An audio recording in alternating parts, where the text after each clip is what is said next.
다소 쌀쌀한 날씨에 원저자 워크숍에 참석해 주신 여러분 모두께 주식회사 뮤직 애드벤처 임직원을 대신해서 제가 감사 인사드리겠습니다.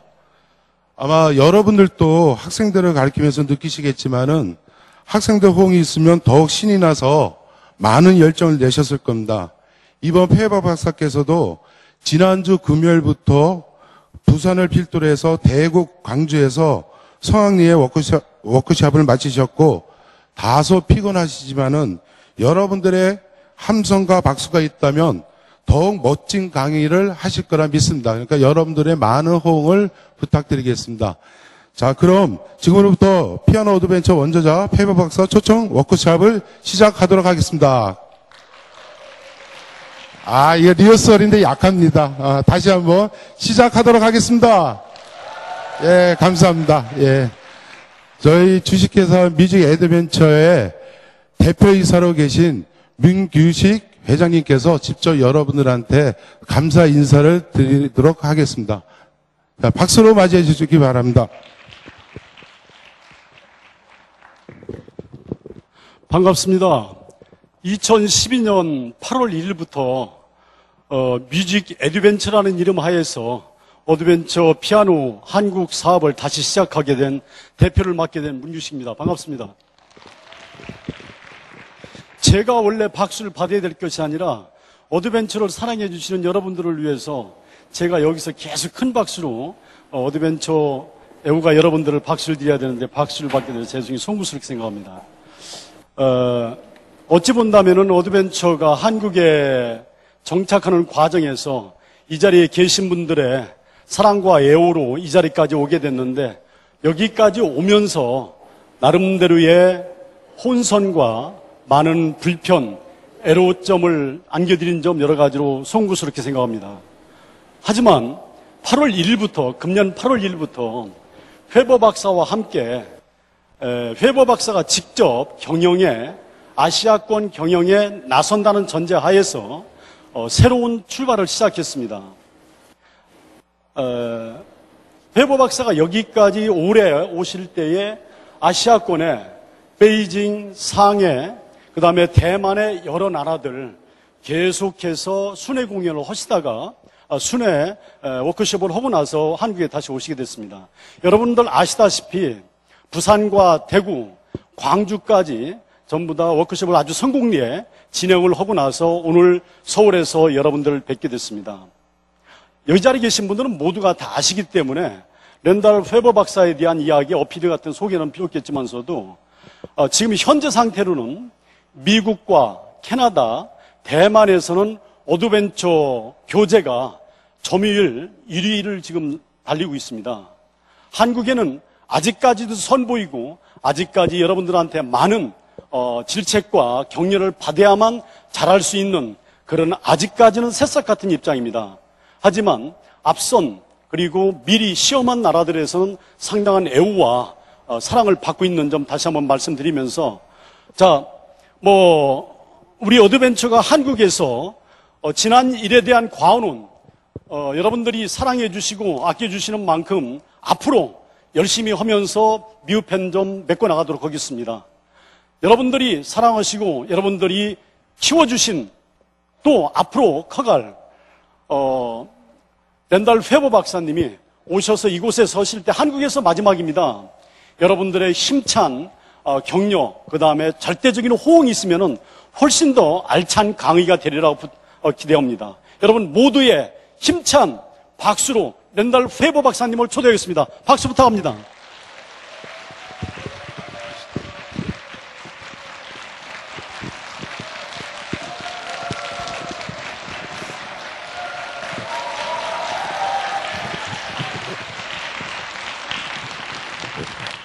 Thank you so much. 감사합니다. It's a real pleasure to be here and a pleasure to see some familiar faces. 오늘 이 자리에서 여러분들 만날 수 있게 돼서 너무 기쁘고요. 예전에 또 뵀었던 선생님들도 오늘 이 자리에 오신 것 같아서 너무 기쁩니다. So I want to thank you for being here and we'll have a good time together and a productive time today. 오늘 정말 보람된 시간을 보낼 수 있도록 제가 열심히 모든 강의를 준비해서 보이도록 하겠습니다.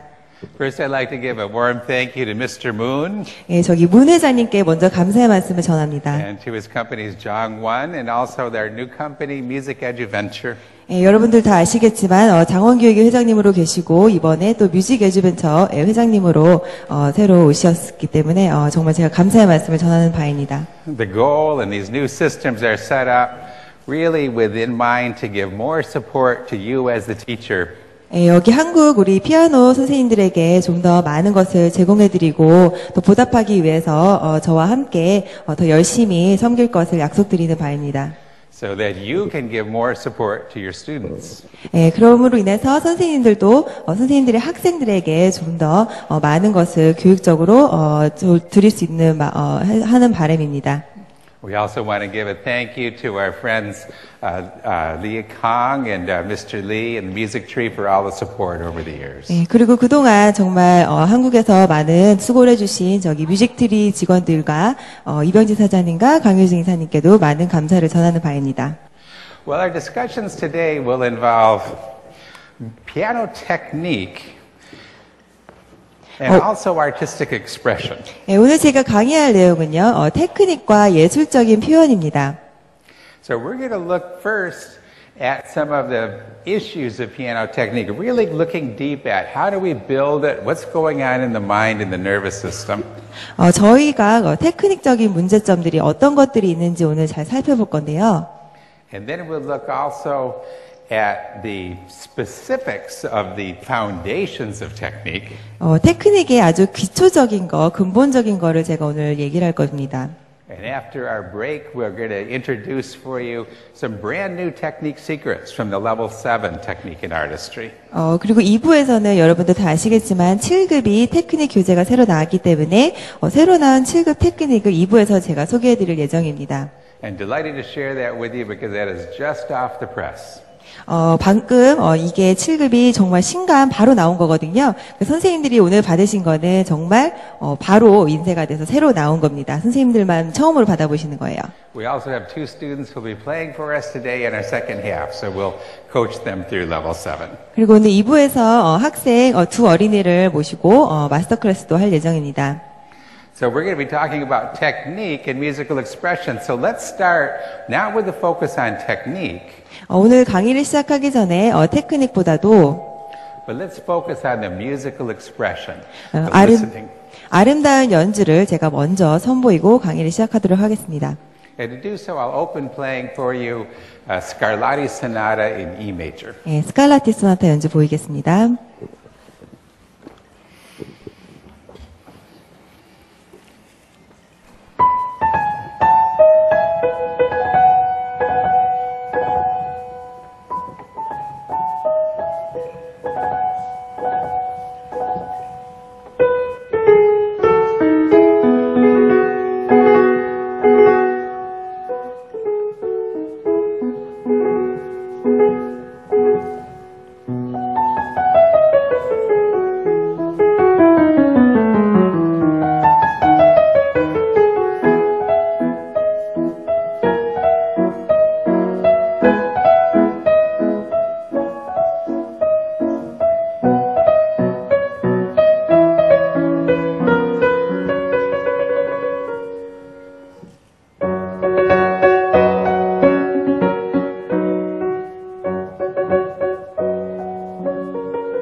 자, 감사합니다. 감사합니다.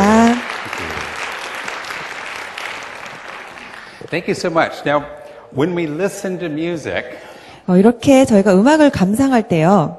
our perception parallels in many ways our learning. 저희가 이렇게 받아들이는 것이 사실은 배울 때와도 같은 것입니다. In other words, reflect a little bit about what we just listened to. 이렇게 지금 방금 들었을 때 여러분들이 많은 생각을 아마 하셨을 거라 생각하는데요. It's very motific, isn't it? In other words, it's a musical idea, and the musical idea repeats. 음악의 모티브가 반복되는 걸 아마 선생님께서 들으셨을 거예요. So from our listener perspective, when we hear, we're grateful and pleased when we hear something that we've already heard before. 그렇게 되면 청중의 입장에서는 모티브가 반복됐을 때 내가 들었던 것이 또 나왔구나라고 하면서 반갑게 여겨질 수가 있습니다. In other words, the repetition of a theme or repetition of a motive helps us feel comfortable because that's familiar. 이렇게 주자가 반복되면서 우리가 예전에 들었던 것이 새로 나오게 되면서 편안함을 느낄 수 있게 됩니다. But if everything that we're hearing from the artist is all familiar and all predictable, 하지만 저희가 음악을 들을 때 모든 것이 너무 많이 반복이 된다면 then we're as a listener, we're not so gratified, are we? In other words, we want to have familiarity and predictability, but not too much. 음악을 들으면서 너무 여러 번 반복이 되면은 지루하게 느껴질 수 있기 때문에 조금의 변화도 충분히 필요합니다. So I want a repetition. Sometimes we want that repetition to be the same, so it's predicted. 그렇기 때문에 어느 정도의 반복이 필요하지만 But sometimes when we hear repetition, we want to be interested. In other words, we want to be surprised a little bit. So variation, some change on the repetition really perks up the interest. 그 패턴이 조금 변화되고 다양하게 조금 변화가 되어야만 우리가 듣는 입장에서 좀 더 즐겁게 재미있게 흥미롭게 들릴 수 있다는 것입니다. So a successful performance and a successfully written piece gives enough predictability, enough of the familiar. 그렇기 때문에 훌륭한 곡은 반복이 너무 많아도 안 되고요. But also enough of the surprise or enough of the new. 그렇다고 해서 너무나 다양하게 너무 틀리게 많이 보여줘도 안 좋습니다. And I think it's really that balance of feeling familiar, having something come across as familiar, but also the element of surprise that really makes the artistry work. 그렇기 때문에 우리가 익숙한 것과 익숙하지 않고 새로운 것, 이 두 가지가 밸런스가 잘 이루어져야만 정말 훌륭한 연주를 듣고 또 연주를 할 수 있다고 봅니다. Now, I think I could not stretch to say that in many ways that's analogous to learning and memory. 자, 이것을 저희가 피아노를 배울 때와 비교를 해서 제가 또 다시 설명을 해드릴게요. Because in learning, if everything is new, in other words, everything is a surprise and novel, 저희가 무엇을 배울 때 모든 것이 너무나도 새롭다면 저희가 배울 때 좀 힘든 면들이 있을 거예요. then we're very amateur in approaching that subject, aren't we? 그렇다면 저희가 배우는 입장에서 너무나도 어렵게 받아들여질 거예요. And in fact, if everything is new, the mind can be a bit overwhelmed. 그리고 새로운 것이 너무 많으면 우리가 부담이 느껴질 수가 있습니다. It's like hearing music with no theme and never having heard it before. It's just a barrage of notes. No predictability makes us feel removed and overwhelmed. 너무 어려운 곡을 우리가 들었을 때 주제가 뭔지 전혀 알 수 없을 정도로 그렇게 너무 복잡하고 새로운 것들이 많았을 경우에는 저희가 받아들일 때 조금 어려운 면이 있을 것이라고 봅니다. But generally in learning, isn't it true that we are building on the familiar? 그렇기 때문에 저희가 배우는 입장에서는 저희가 기존에 알고 있는 거, 익숙한 거에서 이제 추가적으로 더해간다라고 보시면 됩니다. In other words, much like hearing that piece and having the motive in our ears and being able to predict it, 우리가 주제를 머릿속으로 알고 있으면 그 주제가 반복되는 것도 우리가 분명히 알 수 있을 겁니다. in learning, we are building a network of memories, a network of what is familiar while we confront and learn the new. 그렇기 때문에 저희가 교육을 할 때, 학습을 할 때는 기존에 우리가 알고 익숙한 거에다가 추가로 새로운 것을 반영을 해서 더 많은 것을 기억을 할 수 있도록 그렇게 교육을 해야 합니다. I'm fascinated by some of the current brain research. 최근에 그 뇌의 연구 발표에 대한 얘기를 좀 할게요. In the last 8 years or so, big strides have been made in being able to actually look at the brain and see what is happening in live time. 최근 8년 동안 저희가 기술이 발달함에 따라서 저희가 사람의 뇌를 저희가 직접 볼 수가 있습니다. And a friend of mine who's a Russian neuroscientist made an important discovery. 제 친구 중 하나 러시안 친구인데요. 그 뇌에 연구하시는 분인데 It's not well published yet, but it's getting to be, it's starting to be known in the scientific circles. And that has to do with the hemispheres of the brain, the right and left hemisphere. 그분이 그 우뇌와 잔해에 대한 연구를 많이 하신 분인데요. You probably recall more of the pop psychology, which is actually somewhat validated with science now, but that the right brain is the creative and the left brain is the analytical. 여러분도 아시겠지만 저기 우뇌는 창의력을 키우는 뇌고요. 그다음에 잔해는 저기 분석력을 키우는 뇌라고 알고 있을 겁니다. But interesting, what's being found now is that the right brain is processing the new, the unfamiliar. 여기서 여러분들이 또 아셔야 되는 부분이 저희가 우뇌에서는 새로운 것들을 배웠을 때 우뇌가 많이 작용을 한다고 합니다. And the left brain builds a neural mapping of what's familiar. In other words, the expertise in the familiar accumulates in that left hemisphere. 그리고 잔해는 우리가 많이 익숙한 거, 여러 번 반복을 하는 것들이 잔해에서 많이 발달을 한다고 합니다. We can't oversimplify. The whole brain is involved, but isn't it fascinating, though, that this idea of familiar and new is actually mirrors what's going on in the mind. 자, 그렇기 때문에 우리가 익숙한 것과 그다음에 우리가 익숙하지 않고 새로울 받아들이는 것이 이렇게 뇌 안에서 다르게 작용을 한다는 것입니다. So let's now look at some of the ways we learn and map that out to what we've just been talking about. 자, 그럼 제가 방금 설명한 뇌 발달과 관련돼서 우리가 이걸 어떻게 피아노 교육에 접목을 시킬지 얘기를 좀 해보겠습니다. I'd like to suggest 2 or 3 ways we learn. One would be building skill. 첫 번째는 스킬, 기술을 저희가 배우는 건데요. One would be acquiring concepts or knowledge. 그리고 한 가지는 지식, 저희가 이론이나 이런 지식 같은 것들을 습득하는 것입니다. And we could possibly say a third is our perception. In other words, improving our ability to perceive through our senses. 그리고 세 번째는 우리가 바라보는 거, 우리가 어떻게 그것을 보는지에 대한 것입니다. But because sensory perception, we might say that's a skill. 제가 이번에 얘기할 건 이제 기술을 습득하는 것인데요. We could bring that into the same category as our motor skills. 기술 습득이라는 저희가 이제 신체적인 모션에도 많이 적용이 되는 부분입니다. So in other words, I want to look at skill acquisition as in piano technique. 자, 그럼 기술 습득을 우리 피아노 교육에서 어떻게 적용을 하는지 알아볼게요. Which includes not just the motor skill, not just the physical coordination, but then also has to include how we're hearing sound. 기술 습득이라는 것은 저희가 신체적인 기술만을 말하는 것이 아니라 저희가 얼마나 음악을 잘 듣고 판단하는지도 적용이 됩니다. As well as the fine sensitivity on the fingertip. In other words, we're actually building perception of feeling physically as well as our perception of hearing. 그렇기 때문에 저희가 손가락 끝으로 피아노의 그 건반을 느끼는 것까지도 포함이 되는 그런 모든 신체적이고 저희가 그 소리를 듣는 것까지 연관이 된 전체의 기술을 습득을 하는 것을 말합니다. So this gives us one type of learning, doesn't it? Which also implies that this has been involved in a type of teaching. 자, 이것을 저희가 피아노 교육에 접목을 시킬 수가 있습니다. But now we could contrast that to knowledge acquisition, the acquiring of concepts, information. 자, 그렇다면 저희가 정보나 이론적인 것을 습득하는 것을 지식을 습득을 한다라고 말합니다. So there might be a little different way that we learn concepts than the way we learn skill. 기술을 습득하는 것과 지식을 습득하는 것에는 방법이 다릅니다. And so perhaps a little different way we should teach concepts than how we teach skill. 자, 그럼 어떻게 우리가 지식을 아이들에게 전달하는지, 어떻게 우리가 기술을 아이들에게 전달하는지 한번 공부해 보도록 하겠습니다. So this gives us a simple pairing of just 2 paradigms of teaching and learning. 이것은 가리키는 입장, 그리고 또 배우는 입장, 이렇게 두 가지에 다 적용이 됩니다. And since we're going to be talking much about skill pertaining to technique, 기술을 습득하는 방법에 있어서 테크닉과 연관을 지어서 얘기할 건데요. Let's begin with a little discussion of that knowledge acquisition. 지식 습득하는 법에 대해서도 간단히 소개를 하겠습니다. Now, we talked about those two hemispheres and processing the new and processing the familiar.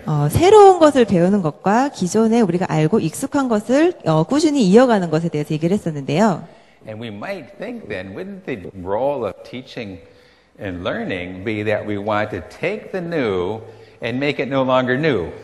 자, 그렇다면 우리가 생각해야 되는 것은 우리가 새로운 것을 받아들였을 때 그것을 그대로 새로운 곳에 놔두는 것이 아니라 결국에는 우리가 익숙하고 우리가 오래 기억이 되도록 만들어야 된다는 것입니다. In other words, we want exposure to those new elements to map right into the familiar. 새로운 것을 받아들여서 우리가 암기되고 익숙하게 만드는 것이 저희의 임무입니다. And the process of doing that has a psychology term, and that is called chunking. 그것을 쉽게 하기 위해서는 제가 말하는 여기 청킹이라는 것을 적용을 하면 되는데요. Basically, that left brain skill of processing familiar 잔해에서 여러 번 반복돼서 익숙한 거를 받아들인다고 제가 is 말씀드렸었죠. a matter of having so much familiarity that we can map many, many details into one unit of information. 저희가 모든 것을 단순화를 시키게 되면은 보다 빠르게 저희에게 익숙해질 수가 있습니다. So chunking involves taking small details and making into one big detail. 그래서 여기서 제가 말하는 청킹이라는 그룹으로 묶어서 단순하게 만들어서 보다 쉽게 이해를 한다라는 것입니다. You probably recognize this with some important numbers that have been in your life, maybe a phone number or an address or a particular date. 여러분들 뭐 핸드폰 번호라든지 집 주소 번호라든지 이렇게 외워야 되는 것들이 많이 있잖아요. For instance, if you were born in 1985, 여러분이 만약에 1995년도에 태어났다면 그런 분은 안 계시겠죠, 여기? that number is not 985. 1995년에 태어났다면 내가 1995년에 태어났어 라고 생각하는 사람은 아마 없을 거예요. It's chunked in one's mind, you see, into one unit, 1985. 그냥 1995년 이렇게 하나로 묶어서 저희가 아마 암기를 할 거예요. But I wasn't born in 1985. 저는 1995년에 태어났습니다. 아니죠? 말도 안 되죠? So if you say 1985 to me, I think I have a chunk of 19 because most of my life was in the 1900s, right? So I can remember 19 as a chunk, but then I have to think 8 and 5. So it's three pieces of information for me. 그래서 만약에 1985년도라고 하면은 1985 하나씩 외우는 게 아니라 1985 이렇게 나눠서 할 수도 있고 1985 하나로 할 수도 있고 이런 식으로 그것을 단순화를 시켜서 그룹으로 묶어서 청킹을 하면 보다 쉽게 받아들일 수 있다라는 것을 설명하시는 겁니다. But we get the idea, don't we, that if we can have a chunk of information instead of 4 or 7 details to remember, 그렇기 때문에 저희가 뭐 7자리 숫자나 8자리 숫자 이런 거 핸드폰 번호나 이런 거 외울 때 이렇게 청킹식으로 외우면 훨씬 쉽다라는 것입니다. that frees a lot of mental attention. 그렇게 하면은 우리가 굳이 생각을 많이 하지 않아도 번호를 금방 외울 수가 있는 거죠. So to process many, many details, the mind does it by familiarity, by these chunks that it processes all at once. 그렇게 하다 보면은 저희 뇌가 이 단순화 그룹으로 묶인 거를 기억을 하면서 쉽게 암기를 할 수 있습니다. Let's take a familiar setting. If we have a chord, let's say an A, C, and an E. A, C, E의 화음을 한번 살펴볼게요. 이 세 화음을 가지고 제가 연주를 해볼게요. I probably played 20 notes there, but was it 20 detailed pieces of information in my mind? 제가 지금 음으로만 따지면 20개 넘게 음을 쳤는데요. 제 머릿속에 과연 20개 음이 다 들어있을까요? Think about how do we process A, C, and E? What is that to us? 자, A, C, E, 라, 도, 미 이 세 가지 음을 봤을 때 여러분들 어떤 생각을 하시나요? 이 세 음을 봤을 때? Well, to a new student, that's 3 notes, or if played all around the keyboard, it might be 8 or 20 notes. 새로운 학생이라면 아무것도 모르는 학생이라면 A라는 음, E라는 음, C라는 음 이렇게 세 개 음이라고 생각할 수가 있겠죠. But to us, we process that as a very familiar chunk of information, don't we? It's an A minor chord. 하지만 저희는 딱 들었을 때 그것이 A 단조 화음이구나라고 쉽게 받아들여질 거예요 아마. So with that one chunk of information,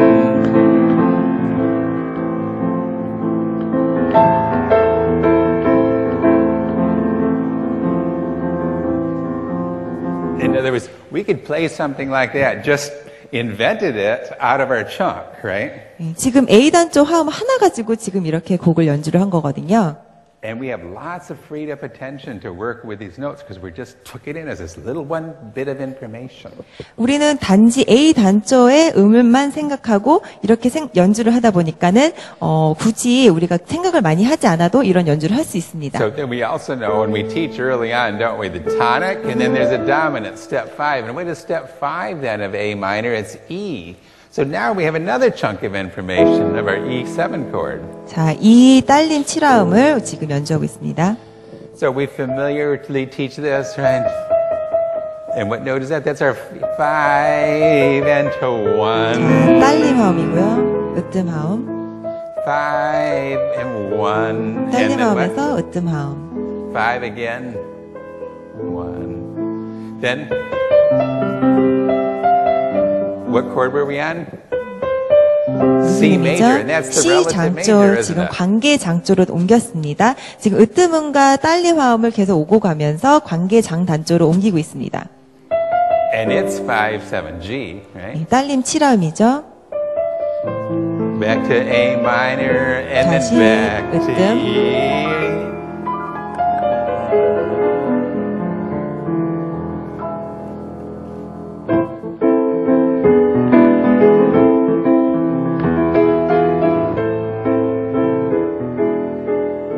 In other words, it reduces down, that Beethoven for Elisa reduces just down to a 1 and 5 in minor and a 1 and 5 in his relative major. 예, 아까 엘리자를 위하여를 쳤을 때 단순화시켰을 때 으뜸 화음과 딸림 7화음을 관계 장 단조 이렇게 해서 4개로 간단하게 분리를 해가지고 박사님이 연주를 해주셨습니다. Let's just explore it a little bit. What did we think also about the perception from the audience? What's the simplicity we have here? 지금 들어보세요. It just 화음 steps 바뀌는 up, doesn't it? A, A B, 단조, C, and back to A, and then here. So it steps down. That's the simplicity, and that's one chunk of information. 이렇게 음이 한 음씩 내려간다는 걸 저희가 들을 수가 있었죠. 이렇게 쉽게 단순화를 해서 생각을 하면은 곡을 쉽게 배울 수가 있다는 거예요. If we process it in all the details, then we have lots of notes that aren't related. 너무 많은 음을 있다고 자꾸 생각을 하면 어렵게 받아들여질 수가 있거든요. But if we hear with clarity,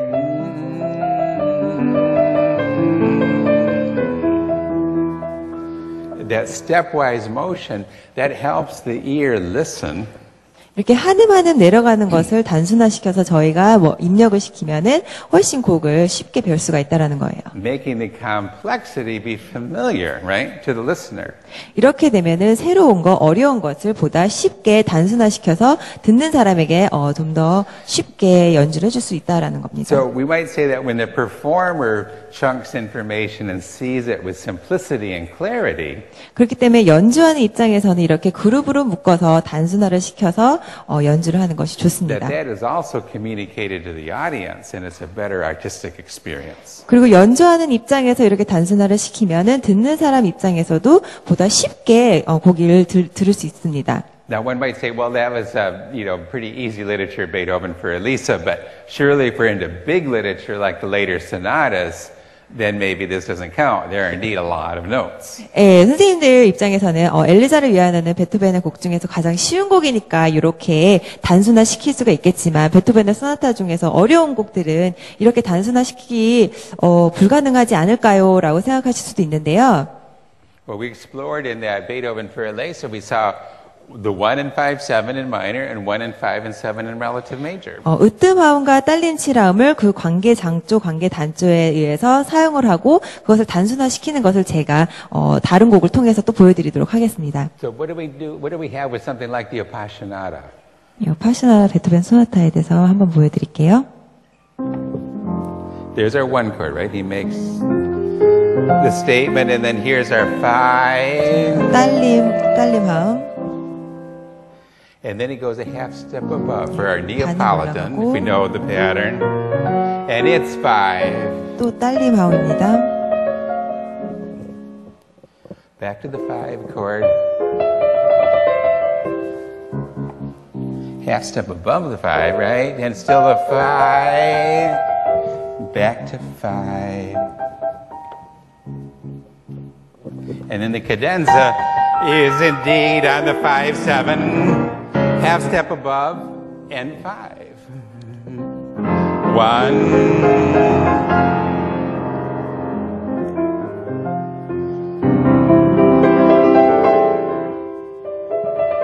Still the 5,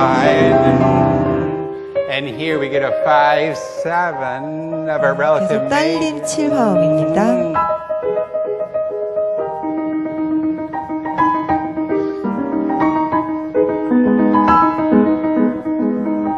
Then coming down half steps. 반음씩 내려오고 있고요. And here's our 1 in a relative major. 으뜸 화음입니다. 관계상처 으뜸 화음. Cadence 5 to 1. 딸림 화음. 1, 5-7, 1. Half step, and now it's cadence on the 5.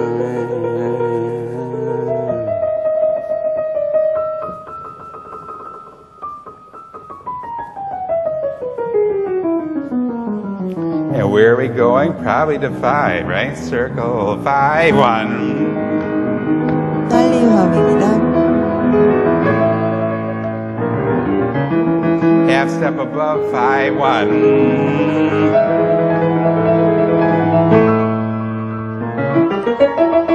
5, half step above and underneath 5-7-1. 5-7-1. 5-7-1.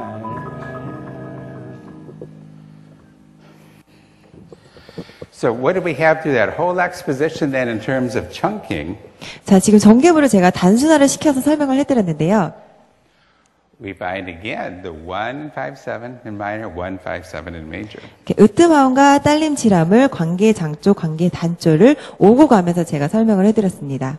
So in terms of teaching, if we can have our students take those information in these big meaningful chunks, we have so much more freed up attention for other details. 그렇기 때문에 이렇게 그룹으로 묶어서 단순화를 시켜서 저희가 생각을 하면은 저희가 다른 데에 신경 쓸 여력이 또 생길 수 있습니다. And that most important detail would be freed up attention for our listening, isn't it? 그리고 듣는 입장에서도 좀 더 여유가 생길 거예요. Okay, so if that's the case with knowledge acquisition, what about skill acquisition? 자, 그럼 기술을 습득하는 방법에 대해서 얘기를 해볼게요. Is there something that's analogous to chunking here with skill acquisition? 기술을 습득하는 거에서 청킹이랑 또 비슷한 컨셉이 하나 있는데요. And indeed, with skill, we don't really have chunking, but we have something similar. 기술을 습득할 때는 또 다른 것들이 적용을 합니다. And we might call that automation. 예, automatization이라고 하는데요. 저희 말로는 이제 자동화로 만든다라는 것입니다. That's actually a technical psychology term also, isn't it? Meaning that we're taking something that no longer requires conscious attention to detail. 자동화라고 하는 것은 저희가 굳이 생각을 하지 않아도 자연스럽게 이루어진다라는 것입니다. Can we think of some examples? Maybe riding a bicycle? 예를 들어서 설명해 드릴게요. 여러분들 자전거 다 타실 줄 아시죠? In other words, when we're starting out as a youngster, that riding a bicycle, we attend to each lean and how we turn the wheel into the lean. 선생님들 처음에 자전거 배우실 때, 막 이렇게 넘어지고, 중심 못 잡으셨던 거 혹시 기억나세요? 예전에 어렸을 때? But as we get more expert, what happens?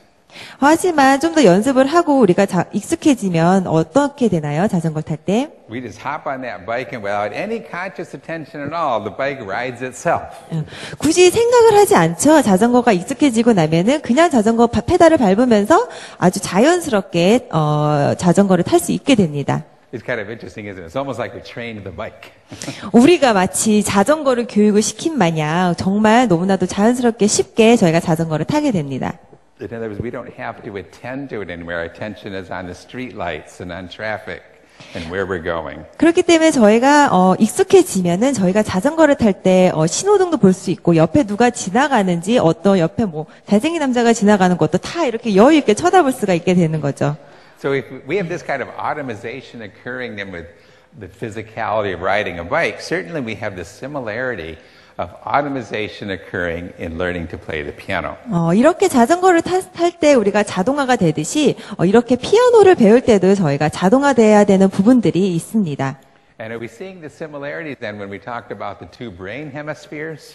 아까 제가 말씀드렸던 뇌 연구 발표를 다시 좀 얘기를 하자면 The new in the novel takes so much attention to the detail. 저희 뇌가 너무나 많은 세부적인 것이 많을 때는 신경을 아마 그쪽에다 많이 쓰게 됩니다. But that right brain processing, if it's assisted or supported by these great neural models, these networks in the left brain of familiarity.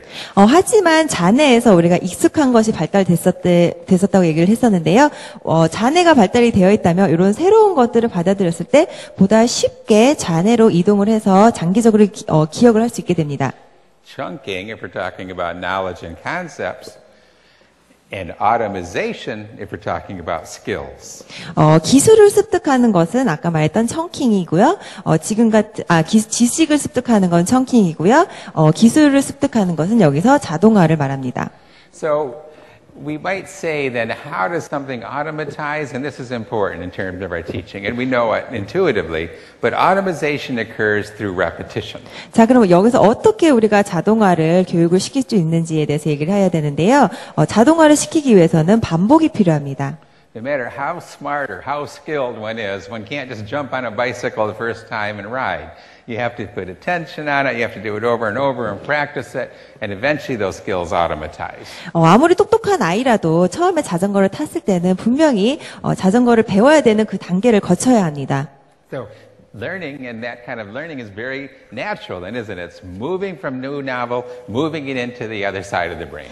그렇기 때문에 저희가 피아노를 배울 때도 마찬가지로 새로운 것을 저희가 습득을 해서 그것을 몸에 익숙하게 만들어서 자동화로 결국에는 만들어 나가야 된다는 것입니다. Okay, so now with our piano practice then, we get repetition, don't we? And the repetition automatizes. 자, 저희가 피아노 연습을 할 때 많은 반복을 통해서 이렇게 자동화를 만들어 가는데요. And hopefully what we wanted to do is to automatize coordinate motion. In other words, motions that have a good natural relaxation and coordination between body, wrist, and fingers.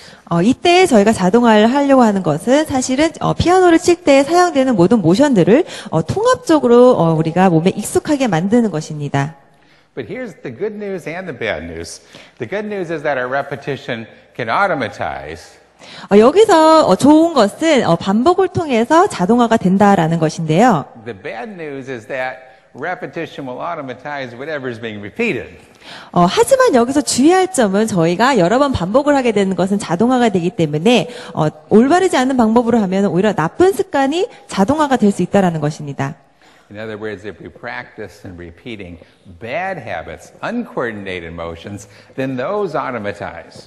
만약에 올바르지 않은 방법을 계속 여러 번 반복을 한다면 나쁜 습관을 연습을 많이 하게 되면 안 좋게 되겠죠. And that's kind of a scary point, isn't it? And that's where the teacher really comes in. 자, 그렇게 되면 굉장히 위험합니다. 그렇기 때문에 여기서 교사의 역할이 굉장히 중요합니다. So what is actually happening in the nervous system for that automation? 자, 그렇다면 이렇게 올바르지 않은 방법으로 여러 번 반복을 한다면 뇌가 어떻게 작용을 할까요? Some new research there that I find again fascinating. 뇌 연구 발표에 또 추가적으로 제가 좀 얘기를 할게요. You might think of the nerve firing to a muscle. And that nerve is like an electrical wire, you might say. 그 뇌의 신경을 전기선이라고 한번 생각을 해볼게요. So what happens to that nerve when the repetition goes on? 여러 번 반복을 할 때 그 선에서 우리 신경이 어떻게 움직일까요? In other words, what is the process, physiologically, if you will, of the automation? 자, 신체적으로 어떻게 작용을 하는지 한번 알아볼게요. And what's been found to happen is that nerve actually gets wrapped with a white fatty tissue. 저 하얀 액체 같은 끈적끈적한 것이 그 뇌의 주위를 그 선을 감싼다고 합니다. The more you repeat it, the more this sheathing, this coating gets around the nerve like an insulation. 그리고 여러 번 반복하면 반복할수록 그 하얀 액체 같은 것이 빨리빨리 돌아가면서 더 많이 감싸준다고 합니다. The technical term is a myelin sheathing. 전문 용어로 메일린 시팅이라고 하는데요. It's kind of like a white fatty tissue, you might say, which in the past, the physiologists, neurologists thought that that was just unimportant in the brain. The white part wasn't important. 뇌에 저희가 이렇게 흰 지방, 액체 같은 지방이 굉장히 많은데 예전에는 그게 사실 불필요하다라고 많이 생각을 했었대요. But now we know that white wrapping is very important because it does two things. 하지만 요즘에는 그것이 아주 중요하다라고 다시 인식을 하게 되었는데요. It speeds up the firing of that nerve. In other words, the nerve fires at least 5 times faster when it's well wrapped. 그것은 왜냐하면 그 흰 지방 같은 것이 많을수록 우리의 신경이 보다 빨리 반응을 한다라는 것입니다. And the other thing is that the nerves, when they're wrapped together, that network of nerves, when they're wrapped, is easily found. In other words, it's very easy to activate that signal. 그리고 그 지방이 굉장히 많이 쌓여 있어서 어느 정도 잘 성립이 되고 난 상태면은 저희가 무엇을 하든지 간에 빨리 이것을 받아들여서 바로 적용이 된다라는 것입니다. See, fuzzy signals, in other words, fuzzy input gives fuzzy output. So fuzzy signals is like hard to find the motion, hard to remember.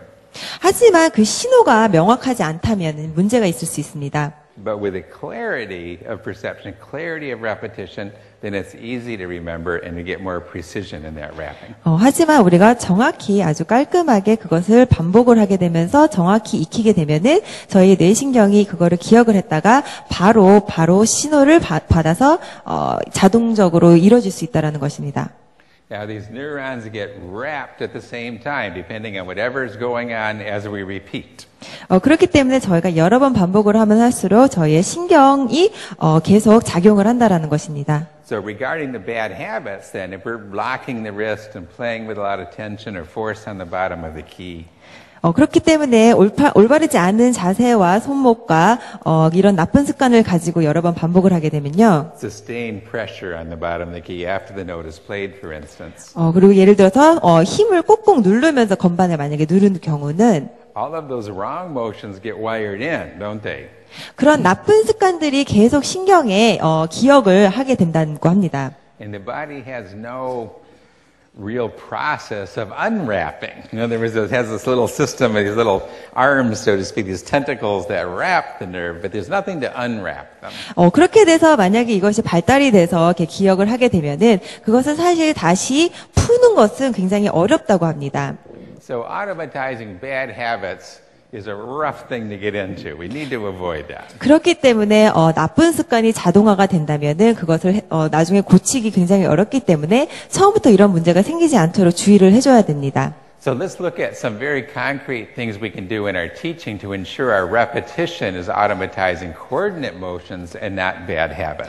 그렇다면 저희가 교육을 할 때 나쁜 습관이 아닌 올바른 방법으로 어떻게 교육을 해줘야 되는지를 한번 볼게요. Our solution is to get the technique right from the start. 나쁜 습관이 생기지 않게 하기 위해서는 저희가 처음부터 기초부터 테크닉을 바로 잡아줘야 됩니다.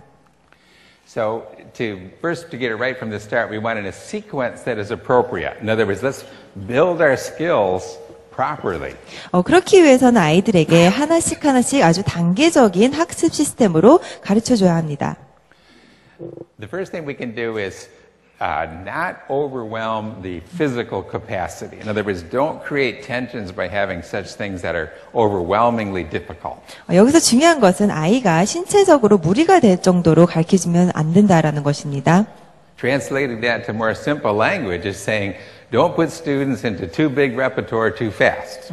다시 말해서 아이들에게 처음 배우는 아이들에게 대곡을 주거나 너무 곡을 처음부터 빨리 치거나 이런 요구를 하면은 부담스러워할 수 있다라는 것입니다. When the student gets over their head, it's just so difficult to play that tensions come in, and the repetition is just repeating and reinforcing, automatizing, if you will, the tensions in the bad playing. 아이가 올바른 습관으로 잘 받아들이지 않은 상태에서 계속 여러 번 반복을 해봐야 소용이 없다라는 것입니다. So much can be done just by not overwhelming the student at each stage.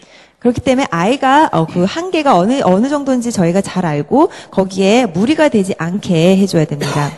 Then importantly, we want to from there now is build a sequence or a scaffold, a ladder, if you will, of automatized skills. 그러기 위해서 저희가 아이들에게 나선 형식으로 단계적으로 하나하나 차근차근 교육을 시켜줘야 합니다. And skills, you know, at the piano, they can move from very simple to very complex. Would you agree? 피아노에서는 어떻게 보면 아주 쉬운 것도 있지만 또 굉장히 어려운 부분도 있고 그 갭이 굉장히 크다라고 생각을 합니다. Well, if we can automatize the simple, then we have so much more success and clarity as we automatize the medium and the difficult motions. 만약에 우리가 아주 쉬운 거, 아주 기초적인 것을 만약에 자동화를 시키고 난다면 그 후에 나오는 어려운 것들, 테크닉적인 것들을 보다 쉽게 받아들일 수가 있을 거예요. And remember what automation does, just like chunking, it frees up attention, doesn't it? 그리고 자동화가 되고 났으면은 저희들이 아무래도 여유가 생겨서 다른 것에서 신경을 쓸 수 있는 그런 여유가 생기게 됩니다. So every basic skill that's automatized not only makes it easier physiologically to do the next step up, but it also frees up the tension for the learning and more artistic playing. 그렇기 때문에 저희가 기초적인 것을 몸에서 자동화가 되면은 저희가 신체적으로 연주할 때도 여유가 생길 뿐만 아니라 저희가 정신적으로도 마음의 여유가 생김으로 인해서 다른 것들을 우리가 연주하는 소리까지 듣고 그런 여유를 생길 수가 있다라는 것입니다. So we have this issue of giving us an appropriate sequence, but also we want to move from the teacher monitoring the student's technique to the student monitoring their own technique. 자, 또 여기서 중요한 것은 저희가 교사가 학생을 매번 체크하기보다는 아이가 직접 자기가 하는 것을 체크를 할 수 있는 시스템을 길러주는 것입니다. This is important because the repetition occurs where? Is it just at the piano lesson? 자, 이것이 중요한 이유는요, 아이들이 여러 번 반복을 할 때 어디서 반복을 하나요? 보통 혼자 연습할 때 반복을 많이 하죠. That repetition, of course, is in their home practice. So we need to ensure that home practice repetition is done right. 아이들이 혼자서 집에서 연습을 할 때 많이 반복을 하기 때문에 스스로 연습을 하면서 반복을 하면서 이것이 옳다라는 것을 인식을 할 수 있게끔 저희 교사가 가르쳐줘야 된다라는 것입니다. And that means we need the student to monitor their own playing.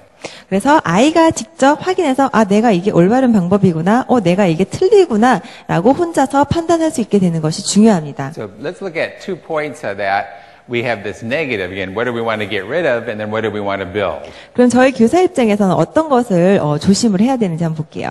Well, the teacher's role can very specifically say, get out of the way, eliminate any incoordinate motions. 그럼 교사 입장에서는 아이들이 연주하거나 연습할 때 이렇게 제각각 따로 노는 모션들이 굉장히 많이 보입니다. 그런 것들을 캐치를 해서 그런 것을 방지를 해줘야 됩니다. In other words, there's a huge benefit if we just monitor and make sure the student isn't doing things wrong technically.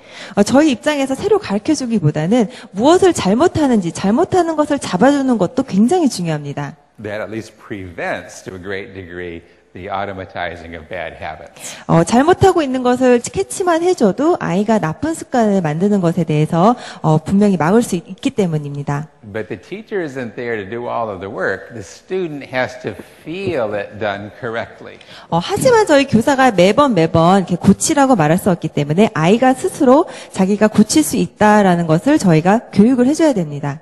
So I highlighted that word feel because we need the tactile sensation of how does it feel when it's done right. 그렇기 때문에 아이들이 이것이 올바른 것인지 아닌지를 느끼기 위해서는 feel, 느낌으로 알아야 된다라는 것입니다. Okay, now let's see what our scaffold or our spiral of skills will be. 자, 그렇다면 여기서 이렇게 나쁜 습관들이 어떻게 악순환으로 되는지 한번 볼게요. I'd like to start out with the perspective of technical problems. In other words, if we evaluate a problem, does it have a root cause? 만약에 테크닉에 문제가 있을 때는 단순히 거기에 문제가 있는 것일까요? 아니면은 근본적으로 원인이 따로 있는 것일까요? And indeed, if there's a root cause, that gives us a hint at what kind of skills we need to build first in our spiral of automated skills. 그리고 근본적인 원인이 있다면 그 원인이 무엇인지를 찾아야 지금의 문제가 해결이 되겠죠. To explore this, I'm going to share a video of a student who has a special needs. 제가 지금 보여드릴 비디오는 좀 특별한 비디오인데요. This boy has autism, so his emotional engagement is not normal. 이 아이는 자폐아입니다. 그래서 아무래도 정신 연령이 좀 많이 부족한 학생입니다. And we'll note similarly some of his physical muscles and so on, his coordination isn't exactly normal. 전신력뿐만 아니라 신체적으로도 굉장히 많이 부족한 아이라서 피아노 연주할 때 굉장히 많은 문제점들을 선생님이 보실 수 있을 거예요. So he's a very difficult piano student, quite obviously, but maybe then we can learn from this special case to inform us on how we might handle the normal. 이렇게 힘든 아이를 저희가 만약에 가르칠 수 있다라면은 정말 그 평균적의 아이들을 가르칠 때 훨씬 더 쉽게 레슨을 할 수 있지 않을까 생각이 듭니다. So with thanks to David and his mother, we'll share that today, and let's take a look. 이 비디오를 볼 수 있도록 허락해 주신 학부모님께 감사의 말씀 드리고요. 한번 비디오 볼게요.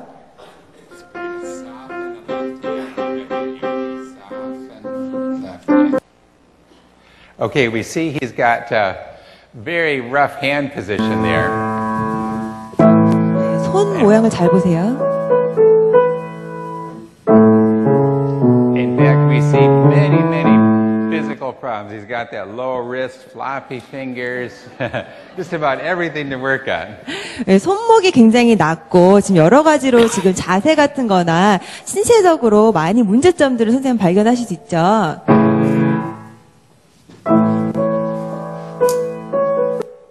Okay, now contrast it to what we see right now. 자, 그럼 지금 한번 보세요. 지금의 자세나 손이나 어떤가요? 많이 좋아졌죠? And did you notice I didn't take 3 weeks or even 3 minutes or even 3 words to 자, correct it? 제가 이렇게 자세를 교정하기 위해서 3분의 시간을 했나요? 아니면 제가 말 한마디라도 했나요? 지금 말 한마디도 안 하고 이렇게 수정을 바로 하셨어요. It went by very fast. Did you see what I did as the intervention? 제가 어떻게 고쳤는지 혹시 선생님 보셨어요?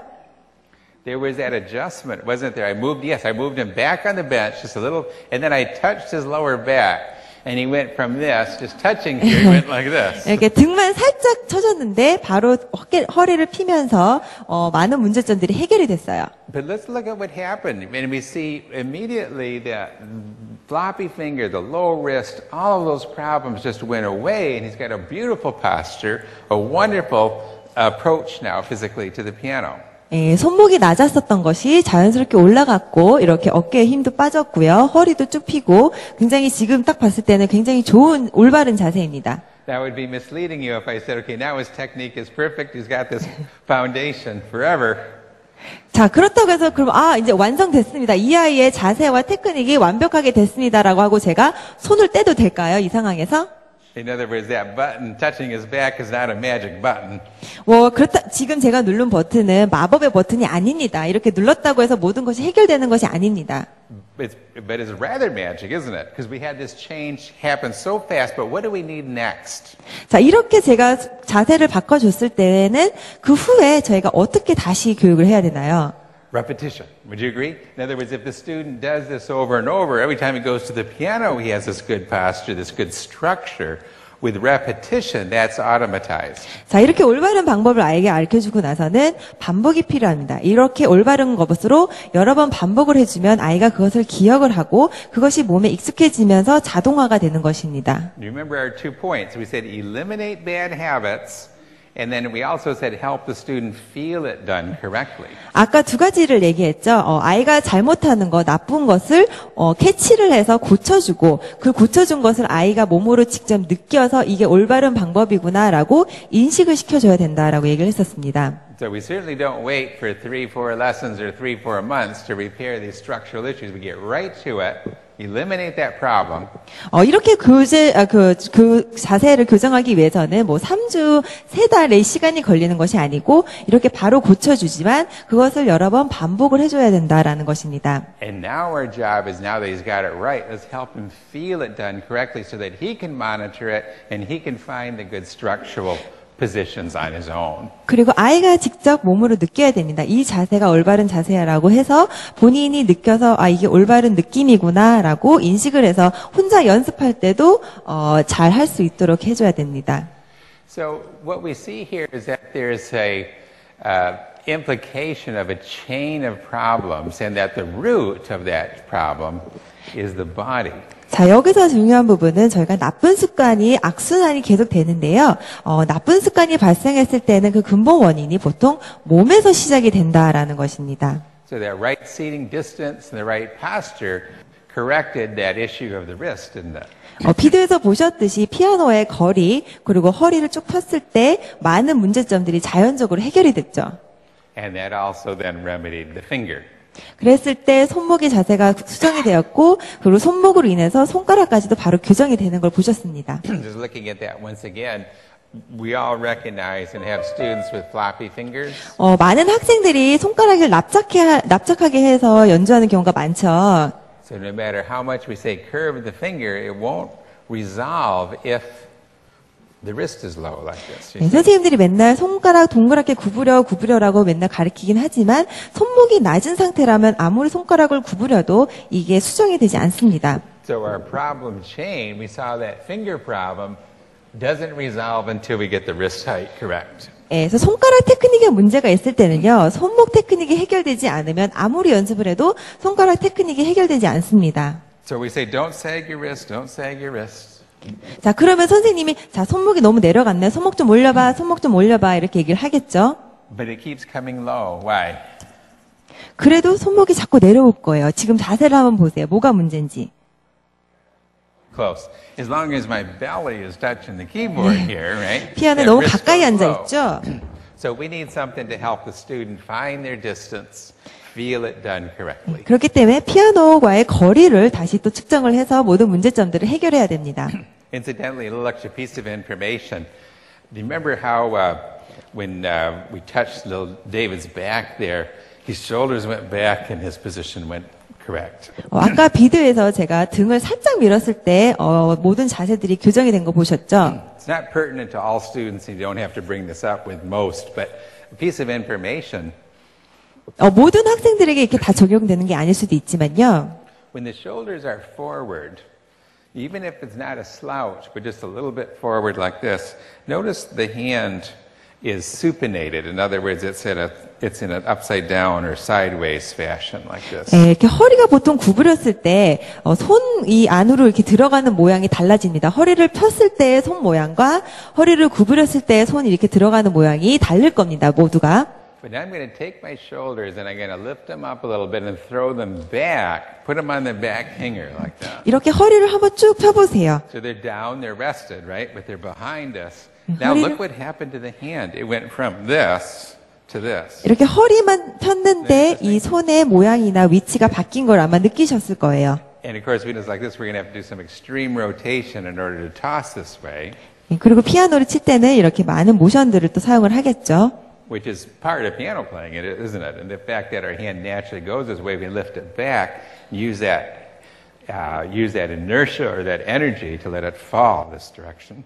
이렇게 허리를 펴고 손에 이렇게 좌우자재로 움직일 수 있게 여유를 가질 수 있게 신체적으로 올바른 자세를 만들어야 됩니다. But if our hands are more naturally pronated like this rather than this, then we have a better approach to the keyboard, especially for the outer reaches of the hand. 그래서 지금 보셨듯이 이런 식으로 준비 자세가 되어야만 이렇게 건반을 보다 자연스럽게 부드럽게 연결해서 연주를 할 수 있습니다. So the rare students where you just see that whole side of fourth finger and fifth finger collapsing, it probably has to do with this, not so much with the hand itself. 4번하고 5번 손가락이 납작한 학생들이 많은 경우가 있는데요. 그런 아이들 같은 경우에 손가락이나 손목의 문제보다도 여기 어깨를 살짝 펴주게 되면은 그런 문제들이 쉽게 해결이 될 수가 있을 거예요. So we've established a sequence, haven't we? Body, wrist, and fingers. 자, 이렇게 순차적으로 몸이 해결돼야 손목이 해결되고 손목이 해결돼야 손가락이 해결이 된다고 얘기를 했는데요. Let's see what we could do, or let's see what would happen, I should say. What if we ignored this and we just kept working on fingers through these problems? 자, 그렇다면 이것을 생각하지 않고 손가락의 문제만 자꾸 해결을 하려고 한다 보면 어떻게 되는지 한번 살펴볼게요. Now, that may sound now like a silly thing to do, but it's not all that silly, and it's certainly not uncommon.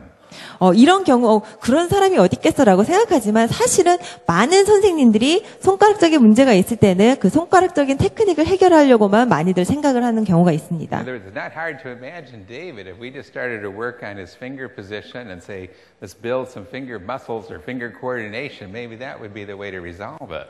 그리고 아까 같은 비디오의 상황에서도 손가락의 문제를 바로 고쳐주려고 하는 선생님도 분명히 있었을 겁니다. But if we do that with these problems, we're going to run into some more problems. We're going to start to automatize what? We're going to automatize bad habits. We're going to automatize uncoordinated motions, and the technique will get worse instead of better. 하지만 손목하고 몸이 올바르지 않은 상태에서 손가락을 자꾸 고치려고 여러 번 반복을 하다 보면은 손목과 몸의 올바르지 않은 자세와 위치 때문에 오히려 나쁜 습관을 만들 수가 있다라는 것입니다. So this next video shows a student who's done just that. 이 지금 제가 다음에 보여줄 비디오는 그런 내용이 들어간 비디오입니다. She's an elementary student, but she's had some amount of piano lessons, and then she came to me to play for me. And I asked her, I said, well, show me and play for me something that you've been working on. 예, 초등학생 아이인데요. 예전에 다른 선생님한테 레슨을 많이 받다가 저한테 처음 왔어요. 그래서 제가 그동안 그럼 너가 배웠던 것 중에서 제일 자신 있는 곡을 한번 연주해 보겠니? 라고 해서 연주를 했던 비디오입니다. So what she brought in was a book of finger builders. 그래서 이 아이는 그 손가락을 많이 연습을 했었나 봐요. And let's see what that practice has been doing to her. 그래서 어떻게 연습을 그동안 했었는지 한번 살펴볼게요.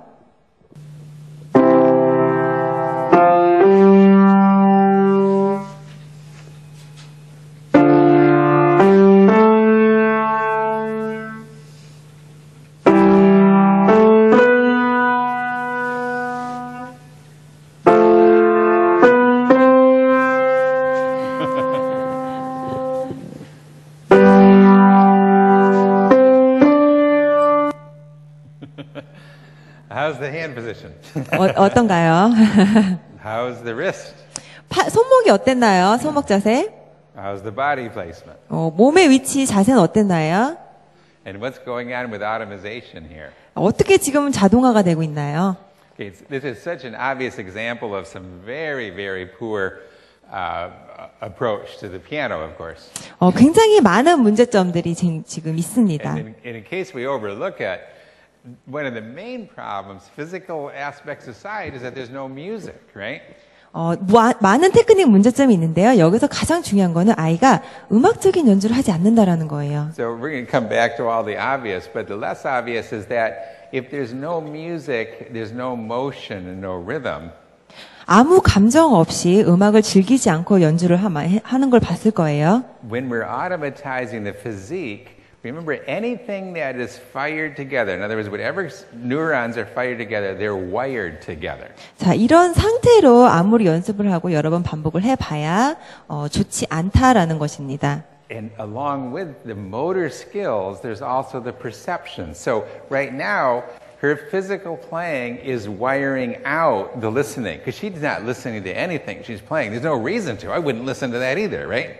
지금 아이가 손가락에 너무 신경을 쓰다 보니까는 본인의 연주를 전혀 지금 듣지를 못하고 있어요. So going to the piano means pushing keys down, but it doesn't mean hearing or making any kind of beautiful sound. 그래서 이 학생 입장에서는 피아노란 정말 아름다운 음악을 연주하고 듣는 것이 아니라 피아노에 딱 앉아서 손가락으로 건반 누른다라는 인식으로밖에 받아들이지가 않는다라는 거예요. And that highlights to us again that importance of not just technique, but technique and artistry, technique and musical expression. 그렇기 때문에 테크닉만 중요한 것이 아니라 저희 교재 보면 테크닉과 음악성 개발이라고 되어 있잖아요. 테크닉을 배우는 것은 음악성을 개발하는 것과 굉장히 큰 연관이 있다라는 것입니다. Okay, now let's go back to our example here. What's our first order of importance? In other words, what do we do first to resolve the problem chain? 자, 여기서 문제를 해결하기 위해서 저희가 제일 먼저 고쳐야 되는 부분이 어디일까요? 어디일까요? Right, body. Okay, 네, so we'll 몸이죠. shift her distance, get her an appropriate distance from the keyboard. 그래서 피아노와의 거리를 측정을 해서 올바르게 고쳐주고요. And with that, what's going to happen for her wrist? 자, 거리를 맞춰주고 하면은 손목이 어떻게 될까요? That'll allow us to establish a better wrist height, the hand structure. 높이가 조절이 되겠죠. 손목의 높이가. And from there, we could get into some finger work. 자, 그것이 다 준비됐을 때는 그때 손가락 운동을 해야 합니다. But do you think it's appropriate for her to be playing this exercise hands together? 지금 상태에서 굳이 양손으로 연습할 필요가 있나요? I would say there's probably almost no value for her hands together, even if she repaired the body and the wrist structure. 지금 이 상태로 양손을 연습하는 것은 아무런 효과가 없습니다. Because she's not feeling anything when she has hands together. She has too many details to attend to. 왜냐하면 이 아이가 지금 전혀 신경 쓸 수 있는 여유가 없는 상태이기 때문에 지금 이 상태에서는 전혀 기술이나 지식이 습득이 되지 않다라는 것입니다. So if we're one to keep this book and work with us, 이것을 가지고 저희가 아이들에게 다시 레슨을 교육을 하자면요. and of course I would throw it out. I don't think it's appropriate, but we would at the very minimally want to do hands alone so she can feel and monitor her technique. 양손 하지 말고요. 한 손씩 다시 기초부터 다시 시작을 해줘야 됩니다. Now this, before we leave this illustration, what if she keeps practicing like this? What's going to happen? 이 학생이 이 상태로 계속 여러 번 연습하고 반복을 하면 어떻게 될까요? Well, nothing good, I guess, right? In other words, we can see the trajectory isn't going to get us anywhere. 더 나아지진 않을 것 같아요. 그렇죠? And I think it is important here to understand and to get in the mindset of the child. 그리고 여기서 저희가 또 중요한 것은 아이가 무슨 생각을 할지 아이의 입장에서도 한번 좀 생각해 줘야 합니다. You know, we're piano adventures teachers. We look at this and we think, oh my, what's going on here? 저희 피아노 어드벤처 교사님들은 너무 다 훌륭하시기 때문에 이걸 딱 봤을 때 뭐 어떻게 이렇게 레슨을 했을까라고 아마 생각을 할 수도 있는데요. Here the poor student's coming in and she's practiced this and she brings in her books and she thinks she's doing everything right. 하지만 학생 입장에서는 내가 뭘 잘못했다고 생각하지 않아요. 나는 굉장히 잘했어. 선생님이 시키는 대로 했고 내가 곡을 음을 틀리지 않고 너무 완벽하게 쳤어. 나는 너무나 잘 쳤어. 라고 이렇게 자신감에 차서 아마 연주를 했을 거예요. And the sad part too is the teacher feels she's doing everything right. After all, that's the books that she's been taught. And this is how she learned to practice. 그리고 여기서 문제는 아마 분명히 교사도 이렇게 교육을 받았다라는 것이에요. 그렇기 때문에 교사가 그대로 받았던 교육을 자기 학생에게 해줬기 때문에 그 교사와 그 학생 둘 다 자기가 무엇을 잘못을 하고 있다라고 생각을 하지 않을 수 있다라는 거예요. So we've got some work to do, don't we?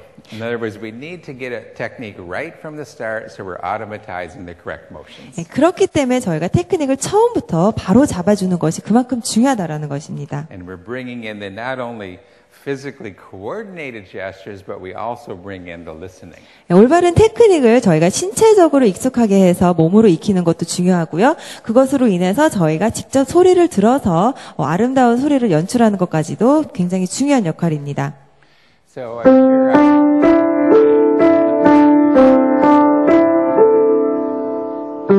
here in contrast, this is how we would see it done correctly. 굉장히 대조되는 비디오죠. 아까 거랑.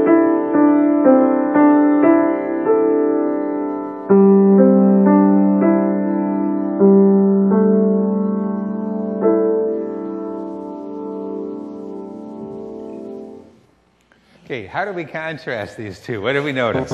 네. 아까 거랑 너무 많이 다르죠. 어떤 차이점들은 선생님 혹시 보셨나요? Whereas the first one, there was no musicality because there's no real music. The second example flowed with rhythm, didn't it? 가장 큰 차이점은 첫 번째 곡은 전혀 음악성이 없었고 두 번째 곡은 정말 너무 아름답게 정말 쉬운 곡이지만 너무나 아름답게 연주를 했다라는 것이에요. And in many ways, that rhythmic flow also gives physical flow in the pianist. 이렇게 리듬을 맞춰서 저희가 신체적으로 모션을 가지면서 이렇게 아름다운 연주까지 할 수 있다라는 것이 정말 올바른 방법이 아닐까 합니다. The student was tuned to the sound. So first and foremost, she's listening to what the playing is. 중요한 것은 두 번째 지금 한 아이는 본인의 연주를 자기가 직접 듣고 연주를 했다라는 것이에요. And then, of course, we've got the fluid wrist motions. Not at all any locked wrist, but a fluid, relaxed wrist. 그리고 손목도 아주 부드럽게 릴렉스를 하면서 연주를 하는 걸 보셨을 거예요. Yet while maintaining the structural integrity of wrist height in body position. 몸 자세 나오진 않았지만 몸 자세가 제대로 되었기 때문에 손목의 높이도 제대로 되었고 손목이 릴렉스가 자연스럽게 돼서 이렇게 아름다운 연주를 했을 거라고 생각을 합니다. So now when we think about our scaffold or our ladder of automatizing basic skills, 이렇게 저희가 단계적으로 학습을 통해서 자동화를 한다라고 얘기를 했는데요. we find this particular student now is in a great position to now, having automatized that relaxation, to now build on more sophisticated finger coordination development. 지금 본 비디오 아이라면은 아주 기초적인 게 몸에 익숙해져 있기 때문에 다 자동화가 되어 있기 때문에 이제 보다 어려운 것을 새로 배워서 또 다시 습득을 할 수 있다라는 거예요. So whereas this student has just learned the upward motion of the wrist recently, 네, 그렇게 부드러운 손목 올리는 것을 이 아이가 습득을 했고요. as she moves to some more advancing levels, then she's going to coordinate that upward motion of the wrist along with some automatized finger match. 이런 상태에서 이제 위에 급수로 올라가게 되면은 보다 손가락을 좀 단단하게 키울 수 있는 그런 연습도 충분히 아이가 받아들일 수가 있다라는 거예요. And a brief clip to illustrate that. 다른 동영상을 잠깐 보여드릴게요. That's it. 3, 4. Okay, there's that upward motion. 부드러운 손목 올리는 게 보이죠? And that allows that hand to lift and indeed to prepare for the next octave down as well, isn't it? 이렇게 손목을 부드럽게 올리면서 손가락도 굉장히 잘 돌아가는 걸 보셨을 거예요. So I think what we see from that video clip is that the fundamental skills start to combine for more and more sophisticated motions.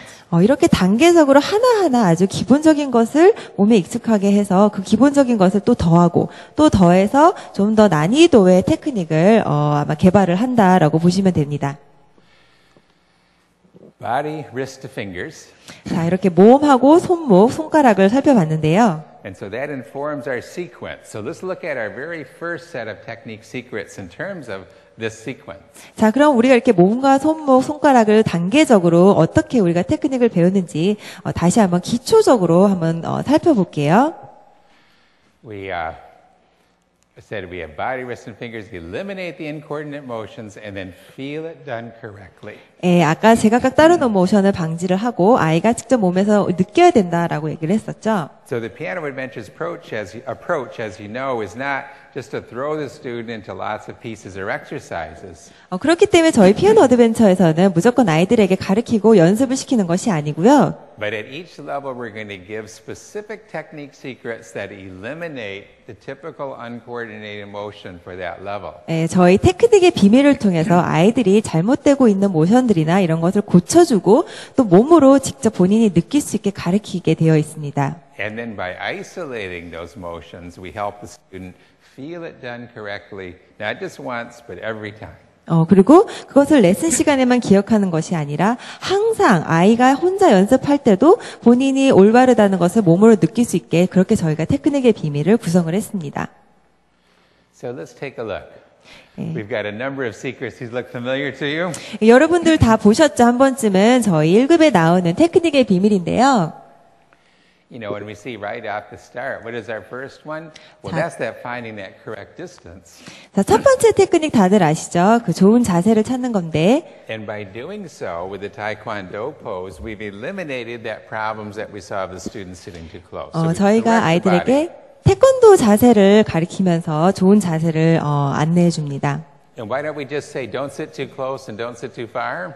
그냥 피아노 건반 너무 가까이 앉지 말고 너무 떨어지지 않지 말고 그냥 적당선에서 앉아라 라고 얘기할 수도 있는 부분인데요. Well, it's fuzzy. In other words, it's not clear. 그렇게 얘기할 경우는 아이들에게는 명확하지가 않습니다. And to automatize then, that student's going to be sitting sometimes a little too close, sometimes a little too far, sometimes just right, but different every time. 그렇게 되면 아이가 매번 앉을 때 이게 적당한가? 아니면 좀 더 많이 가까이 앉아야 되나? 라고 갈등을 할 수 있는데요. 그렇게 되면 여러 번 반복을 할 때 자동화가 쉽게 이루어지지가 않습니다. And every student's different size, so this measurement, regardless of the student's size, gives them their appropriate distance. 그렇기 때문에 아이가 팔의 길이도 많이 다르고 모든 다 신체적인 게 다르기 때문에 태권도 자세를 알려줌으로써 본인이 직접 해서 느끼고 확인을 할 수 있게 해주는 것입니다. And it makes it more tactile, doesn't it? In other words, the student can actually feel where they're at. So they have a way to get it right every time at the piano. 아이가 태권도 자세를 했을 때 이 거리가 맞는지 틀린지는 100% 아이가 알 수가 있다라는 것입니다. The next concept I want to focus on is the arm weight. 자, 팔의 무게에 대한 테크닉 비밀을 좀 얘기를 해볼까 하는데요. Is this new to anybody here? 혹시 이 테크닉 무겁게 젖은 밧줄 팔의 무게 혹시 새로 보시는 분 있으세요? 처음 보시는 분 계세요? 오늘 이 자리에? In other words, I think most everybody here has had some exposure to piano adventures, but for those who might not have, let's talk about this concept of arm weight a 예. bit. 아마 어드벤처 많이 알고 계신 선생님들이 계실 거라서 이 내용을 알고 계실 거겠지만 그래도 다시 한번 배운다라고 생각을 하고 한번 같이 해볼게요, 박사님하고. The typical piano finger exercises of Czerny, Han, and Bayer were written back when the piano was very different than the instrument it is today. 자, 체르니하고 바이엘 교본이 만들어졌을 때 당시에는요, 지금의 저희가 연주하는 이 피아노와는 굉장히 다른 피아노로 교본을 만들었다라고 합니다. We remember that the harpsichord and the organ were those first keyboard instruments where keyboard technique was being developed. 합시코드랑 오르간 다 아시죠? 합시코드와 오르간을 굉장히 비슷하게 피아노화 했기 때문에 그런 거에 필요한 테크닉을 체르니와 바이엘이 썼다고 합니다. And of course, they had very light keyboard actions. 그렇기 때문에 예전에 사용했던 피아노는 건반이 굉장히 가벼웠어요. As did the subsequent pianos. In other words, that first forte piano and the early pianofortes, the hammers were very small compared to the modern hammer. 그렇기 때문에 옛날에 나왔던 포르테 피아노라든지 많이 사용됐던 피아노는 해머도 굉장히 작았고요. 지금에 사용하는 피아노와는 굉장히 많은 것이 다릅니다. That the lever into the keyboard, in other words, how the length of the key and the other side of the key. 이렇게 줄의 길이와 해머의 길이, 해머의 사이즈에 관련해서 굉장히 소리를 내기 위한 테크닉의 방법이 다릅니다. It was so tiny, almost fragile in comparison to what we have today. 그렇기 때문에 지금의 피아노에서 연주할 때보다 적은 힘을 가지고 쉽게 연주를 할 수 있었습니다. 옛날에는. And so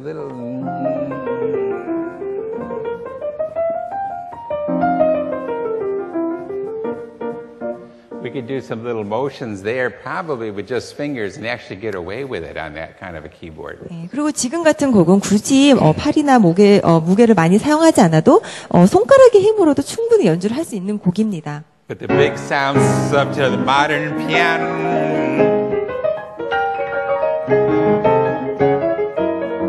We've got big, heavy action, and we've got big literature. 하지만 이렇게 대곡을 많이 연주하고 이런 시대라면 이런 큰 피아노에서는 손가락의 힘으로만 가지고는 이런 연주를 하기가 힘듭니다.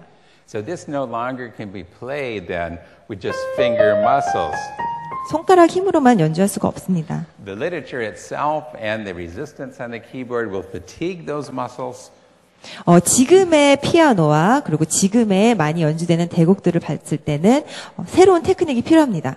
And ultimately, the student's just going to reach a plateau where they just simply cannot keep going with any sense of efficiency or progress. 그렇기 때문에 지금 시대에 어울리는 테크닉 방법의 교육을 통해서 아이들이 지금의 피아노에 적응을 하고 요즘 많이 치는 그런 대곡들을 쉽게 연주를 할 수 있는 것입니다. In contrast, if we can drop in with our arm weight, utilize that arm weight, we can have big sounds with very, very minimal effort. 이렇게 팔의 무게를 사용을 해서 이제 깊은 소리, 큰 소리를 보다 쉽게 낼 수 있는 건데요. The other aspect of this is we can not only have big sounds, but we can control the beauty of the sound. 그리고 팔의 무게를 이렇게 힘의 조절을 할 때도 사용을 합니다.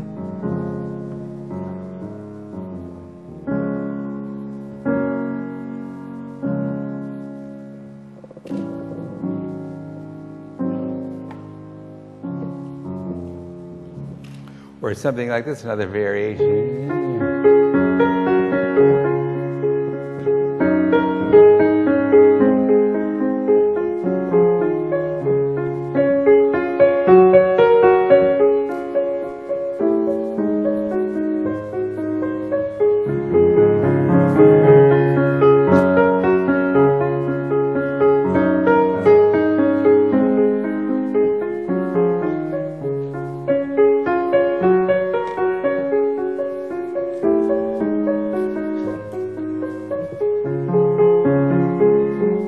and so forth. In other words, our control of the sound becomes much completely different than if we had no finger, if we used only fingers.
In other words, we can really take advantage of our weight of our arms as we drop into the keys. And that means we can pull our arm weight out as well to change the tonal colors. 이렇게 팔의 무게를 사용을 해서 꼭 굳이 큰 소리나 무거운 소리만 내는 것이 아니라 이렇게 멜로디 선율을 살릴 때나 부드러운 소리를 낼 때 이렇게 다양한 음색을 이렇게 연출을 할 수 있다라는 것입니다. It's not just for tone either, because we can drop in and then we can transfer that arm weight from finger to finger. So that gives us an evenness of tone. 이렇게 팔의 무게를 통해서 소리를 좀 일괄적으로 연주를 할 수도 있습니다.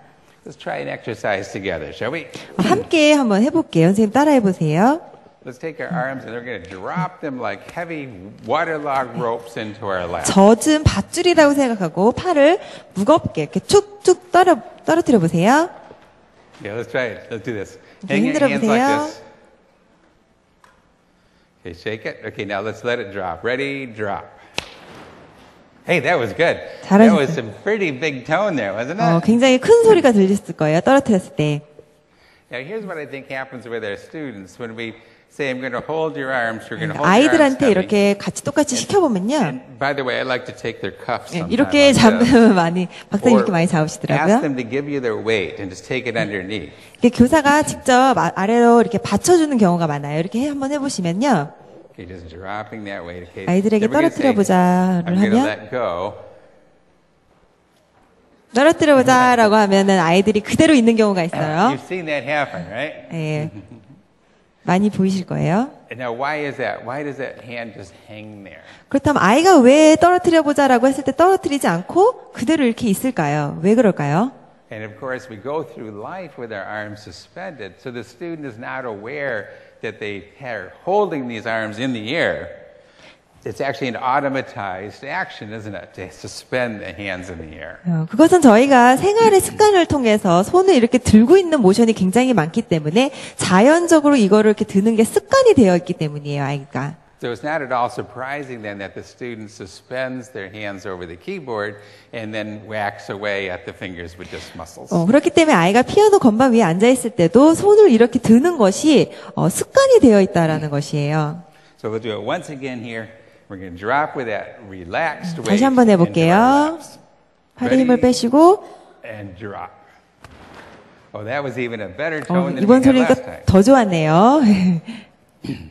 So now what we want to do is first establish that feel of the drop of arm weight, and then in subsequent levels we'll come back to it, and we'll be able to drop and roll that weight through or transfer it from finger to finger. 이렇게 팔의 무게를 떨어뜨리는 걸 먼저 아이들에게 직접 몸으로 느낄 수 있게 해준 다음에요. 그것이 자동화가 되고 나면은 이렇게 팔의 무게를 떨어뜨리면서 손가락까지 이렇게 자연적으로 움직일 수 있는 것까지 연결이 될 수 있습니다. So we might see something on, let me share with you a little note here. Here we're dropping with our arm weight, aren't we? 지금 팔의 무게를 떨어뜨리고 있습니다. And then we play the same thing, but with the finger 5, dropping with the arm weight. 손가락 번호를 바꿔서 똑같은 걸 했죠. But notice what we're doing to help drop that arm weight by using finger 3. It gives a kind of a balance into the middle of the hand, bringing about that arm weight drop. 자, 저희가 여기서 3번 손가락을 통해서 팔의 무게를 떨어뜨리고 있는데요. So to assist that, let's look at what we pair with arm weight. We do that little exercise for firm fingertips of making O's. Want to try it with me? 예, 여러분 동그라미 O 만들기 아시죠? 한번 같이 해보실게요. 동그라미 O 만들어 보시겠어요? 3번 손가락으로, 2번 손가락으로, 3번 손가락으로, 4번 손가락으로. And then what we find is that there's a synergy now of arm weight and a brace third finger, and our approach to note reading allows us to give nice drops into the keys, right into that brace third finger. 자, 이렇게 동그라미 O를 만들게 되면은요, 단단한 손가락 세우기도 같이 하면서요, 팔의 무게를 보다 쉽게 떨어뜨리는 연습도 같이 이루어집니다. Yeah, it's a very, very nice way of finding balance. 그렇기 때문에 이렇게 손가락 세우기와 팔의 무게 떨어뜨리는 것은 굉장히 밀접한 관계에 이뤄서 같이 이루어지면 좋습니다. If a student approaches the piano first with this kind of muscled hand here, when we play finger 5, it takes a lot of finger muscle to play 5, doesn't it? 이렇게 손을 많이 벌려서 치는 경우가 있는데요. 그럴 경우에 5번 손가락에 힘이 굉장히 많이 들어갈 거예요. But we know we want to have that arm weight go into finger 5, and that's going to be pretty difficult from that early lesson. 자, 그렇게 되면 5번 손가락에 팔의 무게를 떨어뜨리기라는 굉장히 어려울 거예요. But bracing that third finger and dropping into finger 3, we get a nice focus. All that arm weight gets focused right through that knuckle, right through the curved finger into finger 3. 그렇기 때문에 5번 손가락을 사용하기보다는 동그라미 O를 만들어서 팔의 무게를 보다 쉽게 떨어뜨리는 연습을 하는 것이 더 좋습니다. And you see, that's analogous to our little musical example that we just did a moment ago, where we drop in with this middle finger with that arm weight here. And that's what gives us our control of the tone, right? Okay. Then we can roll that arm weight.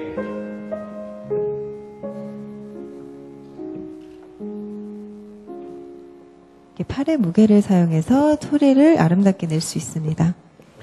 Look at this next secret here, which is the thumb perch. 자, 엄지손가락의 위치 테크닉의 비밀 볼게요. This exercise really isn't so much about the thumb as it is about the wrist. 사실 이 테크닉을 봤을 때 엄지손가락의 테크닉이라고 생각을 할 수 있는데요. 엄지손가락보다는 사실은 손목을 위한 테크닉이에요. And what we want to do here is play the thumb not on the side like this, but on the side tip. 엄지손가락 옆에 손톱 옆 끝쪽으로 건반을 눌러줘야 합니다.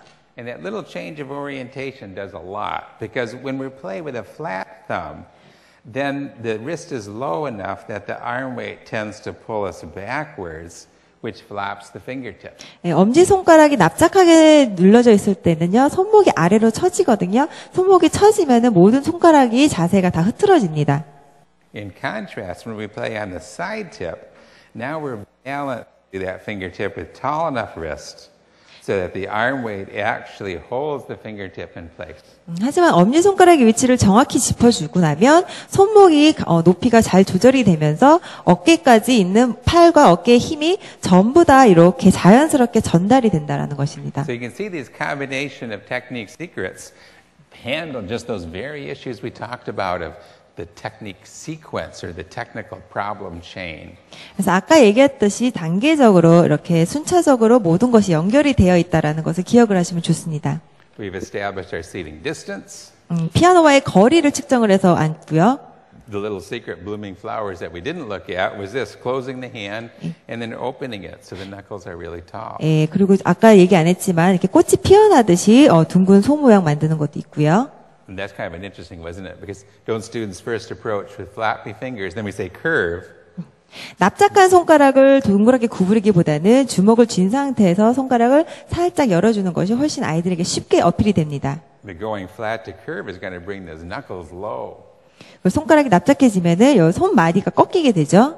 So starting with a closed hand and then open it, now we've got a tall knuckles. 그래서 주먹을 쥐고 주먹을 살짝 꽃이 피듯이 이렇게 열어주면은 둥근 손 모양이 나옵니다. Then we got our braced fingers, or firm fingertips. 그리고 동그라미 만들기를 해서 단단한 손끝을 세우는 것을 연습을 하고요. And we've got our arm weight.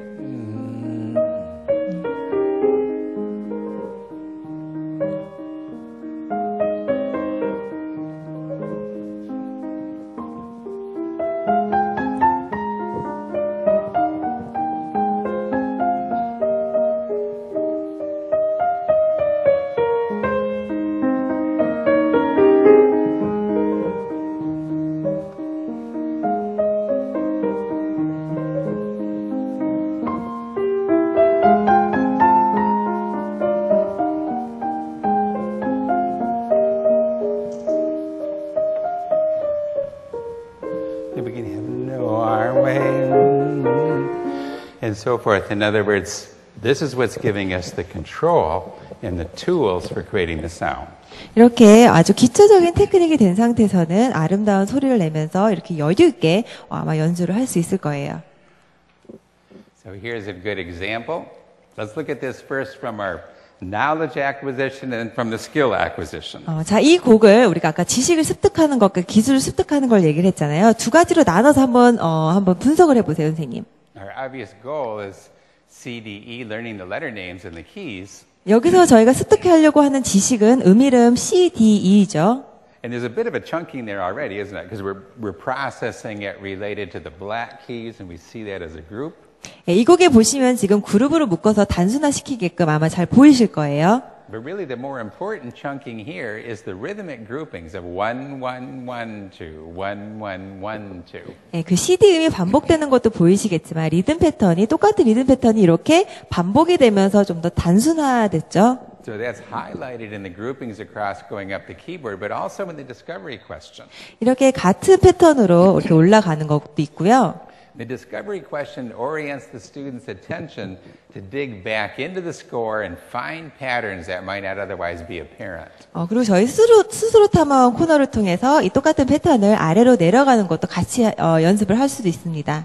So we find here that was asked to play going back down, saying and playing the letter names, but also in this rhythm, 1, 1, 1, 2.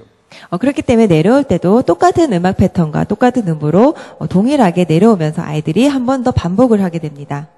So let's take a look at our student for the sake of the physical motion. And the physical motion here is drop of arm weight and keeping a fluid upper body motions. 그럼 여기서 사용되는 신체적인 것은 팔의 무게를 떨어뜨리고 얼마나 이것을 잘 활용하는지입니다. Note, by the way, and how this differs than if we were in a middle C approach where we locked in here. And how that whole body and upper arm gets frozen, and how that tends to even lock the wrist. 만약에 그 정도를 사용해서 무조건 저희가 가운데 C를 엄지손가락을 쳐야 된다라고 생각했을 때는 여기에 신체적인 문제점들이 굉장히 많이 발생할 거예요.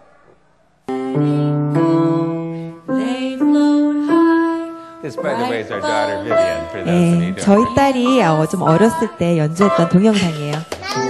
There she pops the balloon. Now she's going to let the balloons go. Bright balloons in the sky. 풍선이 날아갔죠? I'm always intrigued with the facial expressions, and here we're seeing, some pride there, I think. 저는 제 딸이 연주할 때 연주보다도 제 딸의 표정을 굉장히 많이 보는데요. 제 딸 표정 굉장히 거만하죠. And whereas that would be the subject of another lecture where we might talk about, student-teacher interactions and so forth.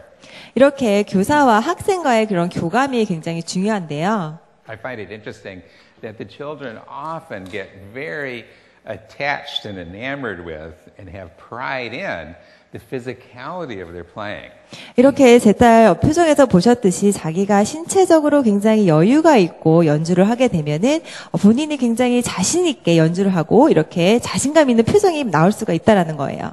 So an approach that's only finger exercises, finger builders, or middle C position, that actually ignores the whole process of the dance, the choreography, if you will, of the hands. 그래서 여기서 사실은 음이름 CDE를 배운다라고 하지만 지금 이 입장에서는 음이름보다도 이런 전체적인 모션이라든지 손목 올라가는 거 그리고 또 풍선을 터트리고 또 풍선이 날아가는 거에 대한 그런 만족을 하고 있다는 것을 아마 보실 수 있을 거예요.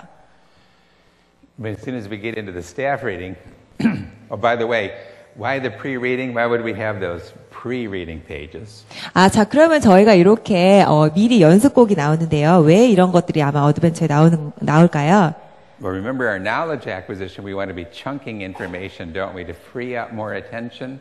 자, 우리가 앞에서 지식을 습득하기 위해서는 청킹, 그룹으로 묶어서 단순화를 시켜서 익히면 보다 쉽게 배울 수 있다라고 했었죠. So if we throw the student into a staff with time signature and notes and finger numbers and rhythm values all at once, those details are overwhelming. 자, 그렇기 때문에 처음부터 오선도 있고 박자표도 있고 뭐 손가락 번호도 있고 리듬도 있고 너무 많은 정보를 한꺼번에 주려다 보면 아이 입장에서는 굉장히 벅찰 수가 있다라는 거예요. But taking that off the staff first, letting the student perceive the sound, learn their finger numbers, chunk some rhythms. 그렇기 때문에 아주 단순화를 시켜서 아이가 보다 쉽게 받아들일 수 있게 만들어줘야 됩니다. Then they're not overwhelmed by all the detail, but instead the detail relates into the familiar.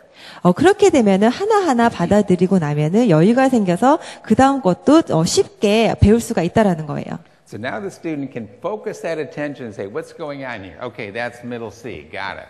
자, 그렇게 기본적인 거가 되고 나서는 이게 가운데 도구나 라는 식으로 지식을 습득을 더 쉽게 할 수 있는 거죠. But is middle C finger 1? 자, 그렇다면 저희가 항상 가운데 도를 1번 손가락으로 연주를 하나요? Or D finger 2? 레를 항상 2번 손가락으로 연주를 We know 하나요? those are just artifacts, or little arbitrary patterns that are part of old 1800s piano methods. It's not any kind of a fact whatsoever. 예전에 피아노 교본에서 배웠던 건데 사실은 그것은 지금의 교육에서 굳이 그렇게 중요한 부분이 아닙니다. In fact, the prerequisite to chunking is learning patterns, right? Then identifying patterns, and soon those patterns become chunks. 이렇게 패턴을 인식을 하고 그 패턴으로 인해서 단순화를 시켜서 우리가 청킹까지 이루어지는 것이 굉장히 중요합니다. And if we want that to happen, we're really obligated to at least be teaching the correct patterns. 그렇기 위해서는 저희가 올바른 패턴 인식과 올바른 교육을 해줘야 됩니다. So here, yeah, some can play middle C, but so can finger 2 and so can finger 3. 그래서 여기서 보시면 알겠지만 가운데 도를 1번으로 또 쳤다가 2번으로 또 쳤다가 또 3번 손가락으로 이렇게 번갈아 가면서 연주를 합니다. And watch what happens to the hand here. When we shift to 2 and to 3, we get this nice balance and a little bit of motion. 이렇게 손가락 번호를 바꿀 때마다 모션이 생기면서 밸런스를 맞출 수 있습니다. And as we proceed in Piano Adventures, then it's going to, every time we introduce a new note, we can change fingering on the note. 그렇기 때문에 저희 어드벤처에서는 새로운 이름을 가리킬 때 손가락 번호로 계속 바꿔가면서 같은 음을 소개를 합니다. So from the knowledge acquisition side, you might say, in this case, the reading notes concepts, there's no equating of a note to a finger number.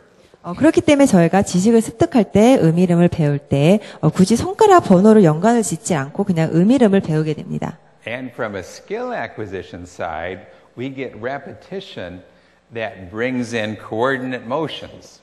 자, 그러면서 이름을 배우면서 기술적인 것도 같이 병행을 하게 되는데요. 손가락 번호를 바꿔가면서 팔의 무게를 떨어뜨리고 손의 모양을 바꾸는 그런 기술적인 것도 같이 연습이 이루어진다는 것입니다. For example, here, instead of locking 5 on F in a middle C position, by taking the 3 on the F, we invite the thumb brace, and it drops right into the key.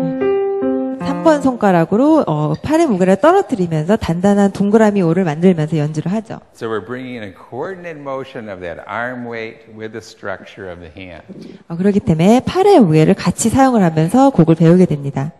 Okay, now, how do we automatize? How do we get that structure to be automatic? What's the key? 자, 그럼 어떻게 이것을 자동화 만들까요? Repetition, right? So we want to get it right, have the student feel it right, but then we need repetition. 자동화를 만들기 위해서는 아까 말했듯이 여러 번 반복을 통해서 자동화를 시킨다라고 했었죠. So before we close for a break, I'd like to share a video of the student learning this piece.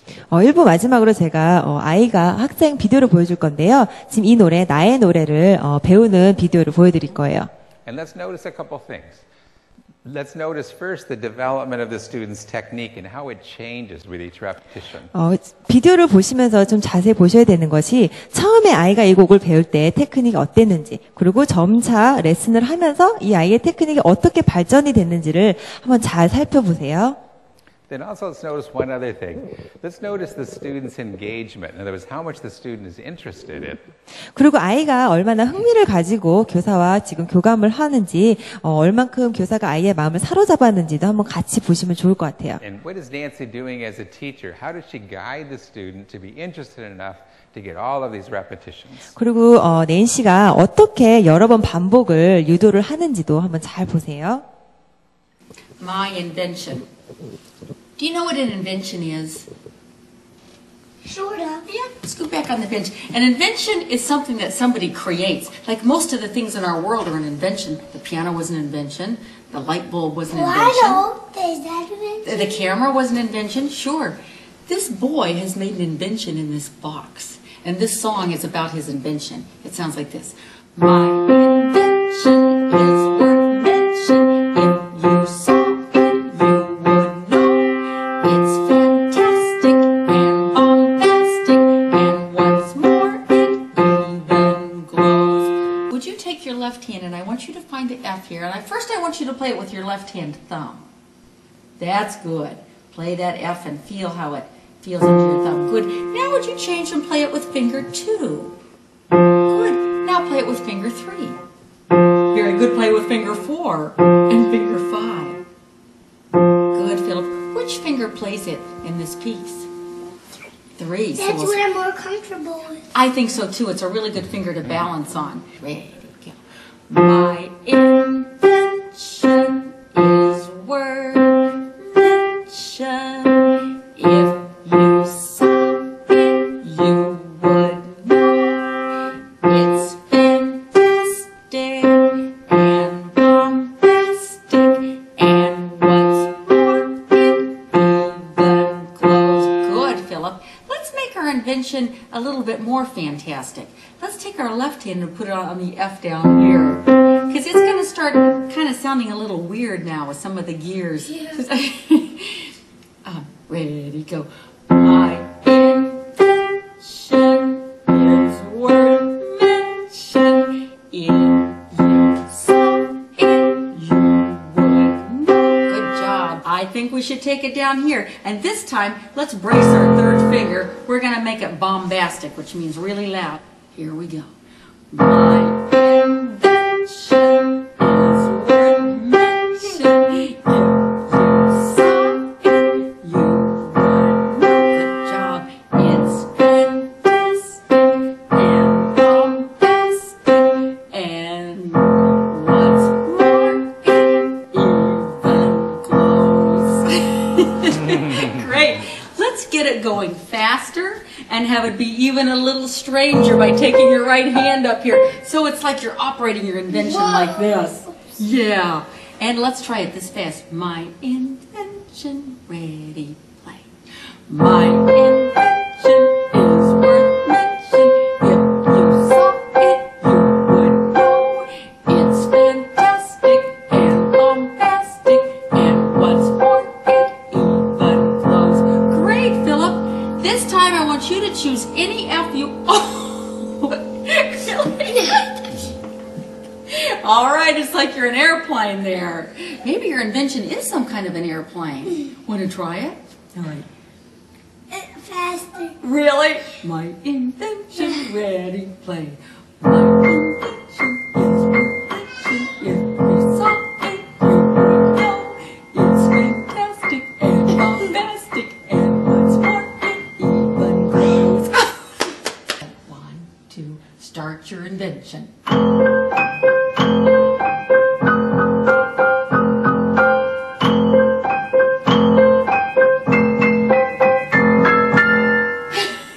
The last time I like to play at this speed and have it be like almost like a robot marching into the room. 1, 2,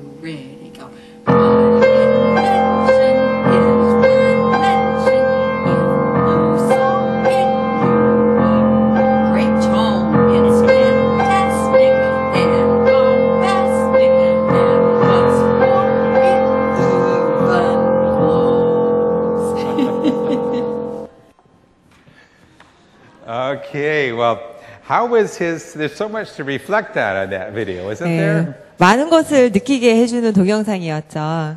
I guess the first thing we might ask is, how would he react if Nancy said, let's play this 12 times? 만약에 처음에 낸시가 레슨 시작할 때, 자, 오늘 이 곡을 12번 연습할 거야. 만약에 얘기를 했었으면. Probably that. And by the way, you know, for all of this chunking to occur and for the automation to occur, 이렇게 청킹이 이루어지거나, 이렇게 자동화가 이루어지거나, 이러기 위해서는, 모든 이렇게 단계적인 게 필요합니다. that's change in the brain, isn't it? There's actual changing going on where the brain's rewiring itself. 그런 것을 통해서 아이가 생각하는 것 자체를 저희가 바꿔줄 수가 있다라는 것입니다. And a condition for that to occur is that the mind, one has to pay careful, close attention. 이런 모든 것이 이루어지기 위해서는 교사의 많은 세심한 배려가 필요하고요. So having that close, careful attention, having the students' engagement, wanting to be there, that's what primes the brain with the right neurochemicals for the brain to change. 교사가 신경을 많이 써주고 배려를 해주면 아이 또한 아이의 마음을 사로잡을 수 있기 때문에 이런 모든 교육이 보다 빠르고 그리고 쉽게 이루어질 수가 있다라는 거예요. So if the student doesn't want to be there, is just there because the mother makes them be there, and they're not paying attention, 만약에 억지로 레슨을 하기 싫어서 억지로 앉아 있는 거라면 아이가 then playing it 12 times might not even change the brain, you see. 아무리 12번을 연습을 해봐야 소용이 없다라는 거예요. So there's a many-fold reward that we get from having the student really attentive and wanting to be there. 그렇기 때문에 아이에게 재미와 흥미를 주면서 아이가 이 레슨을 즐기고 본인이 하고 싶은 마음을 만들어주는 것이 가장 중요합니다. So did we see as he's playing with each new time, did you see changes physically occurring? 매번 반복을 하면서 아이의 테크닉에 변화를 혹시 보셨나요? In some ways, it's almost as remarkable as our first video of David with that change occurring so quickly. 그 자폐아 동영상 보셨을 때 이렇게 변화가 생긴 거와 마찬가지로 Because you probably noticed he started out with a floppy fingertip, and you're thinking, well, is Nancy not going to correct that?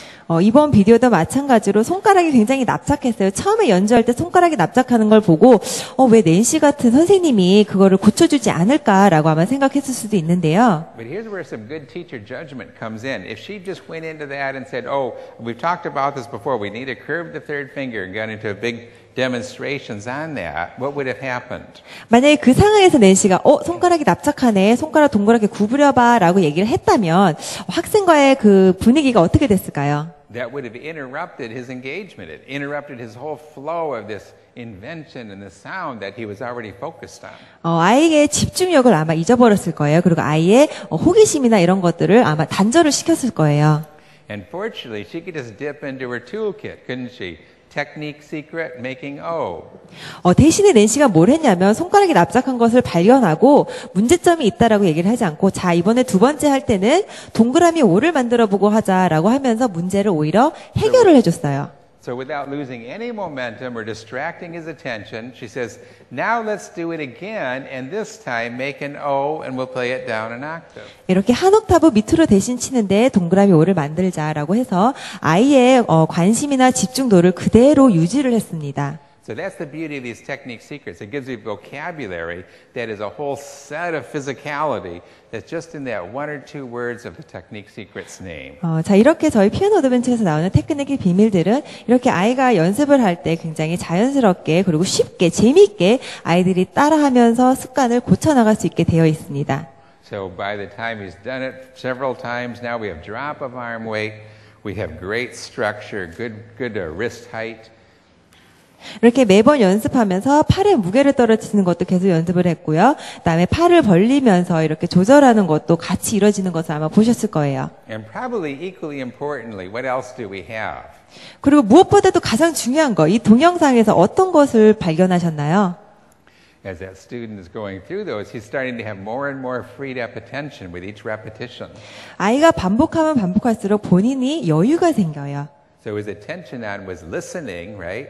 And conveying the expressive emotion of the piece. 자동화가 되면서 굳이 생각을 하지 않고 연주가 이루어지기 때문에 아이가 직접 자기의 연주를 듣고 여유가 생긴다는 것입니다. A great example of the technique and musical expression going together. 이렇게 테크닉과 이런 예술적인 표현을 하는 것은 이렇게 큰 연관성이 있다라고 다시금 얘기를 드리는 바입니다. The musical expression motivates the student to repeat, to get the good technique. 이렇게 예술적인 연주를 통해서 아이가 음악을 정말 듣고 아름다운 음악을 좋아하는 마음이 생겨서 테크닉을 연습을 하게 되는 거고요. And that good technique gives the student the tools for musical expression. 또 그렇게 테크닉을 연습을 하게 되면서 실력을 향상시키면서 보다 아름다운 연주를 또 연출을 할 수 있는 것입니다. Well, let's take a break now. We'll warm up a little bit, and we'll get about maybe 20-minute break, and then let's reconvene and look at these brand new technique secrets. 한 20분 as we were 정도 advancing levels. 쉬었다가요. 다시 오시면 7급 테크닉 비밀 새로 나온 거 한번 같이 알아보도록 하겠습니다. 잠깐 쉬고 다시 만나겠습니다. Thank you very 감사합니다. much. See you shortly. Thank you. 감사합니다.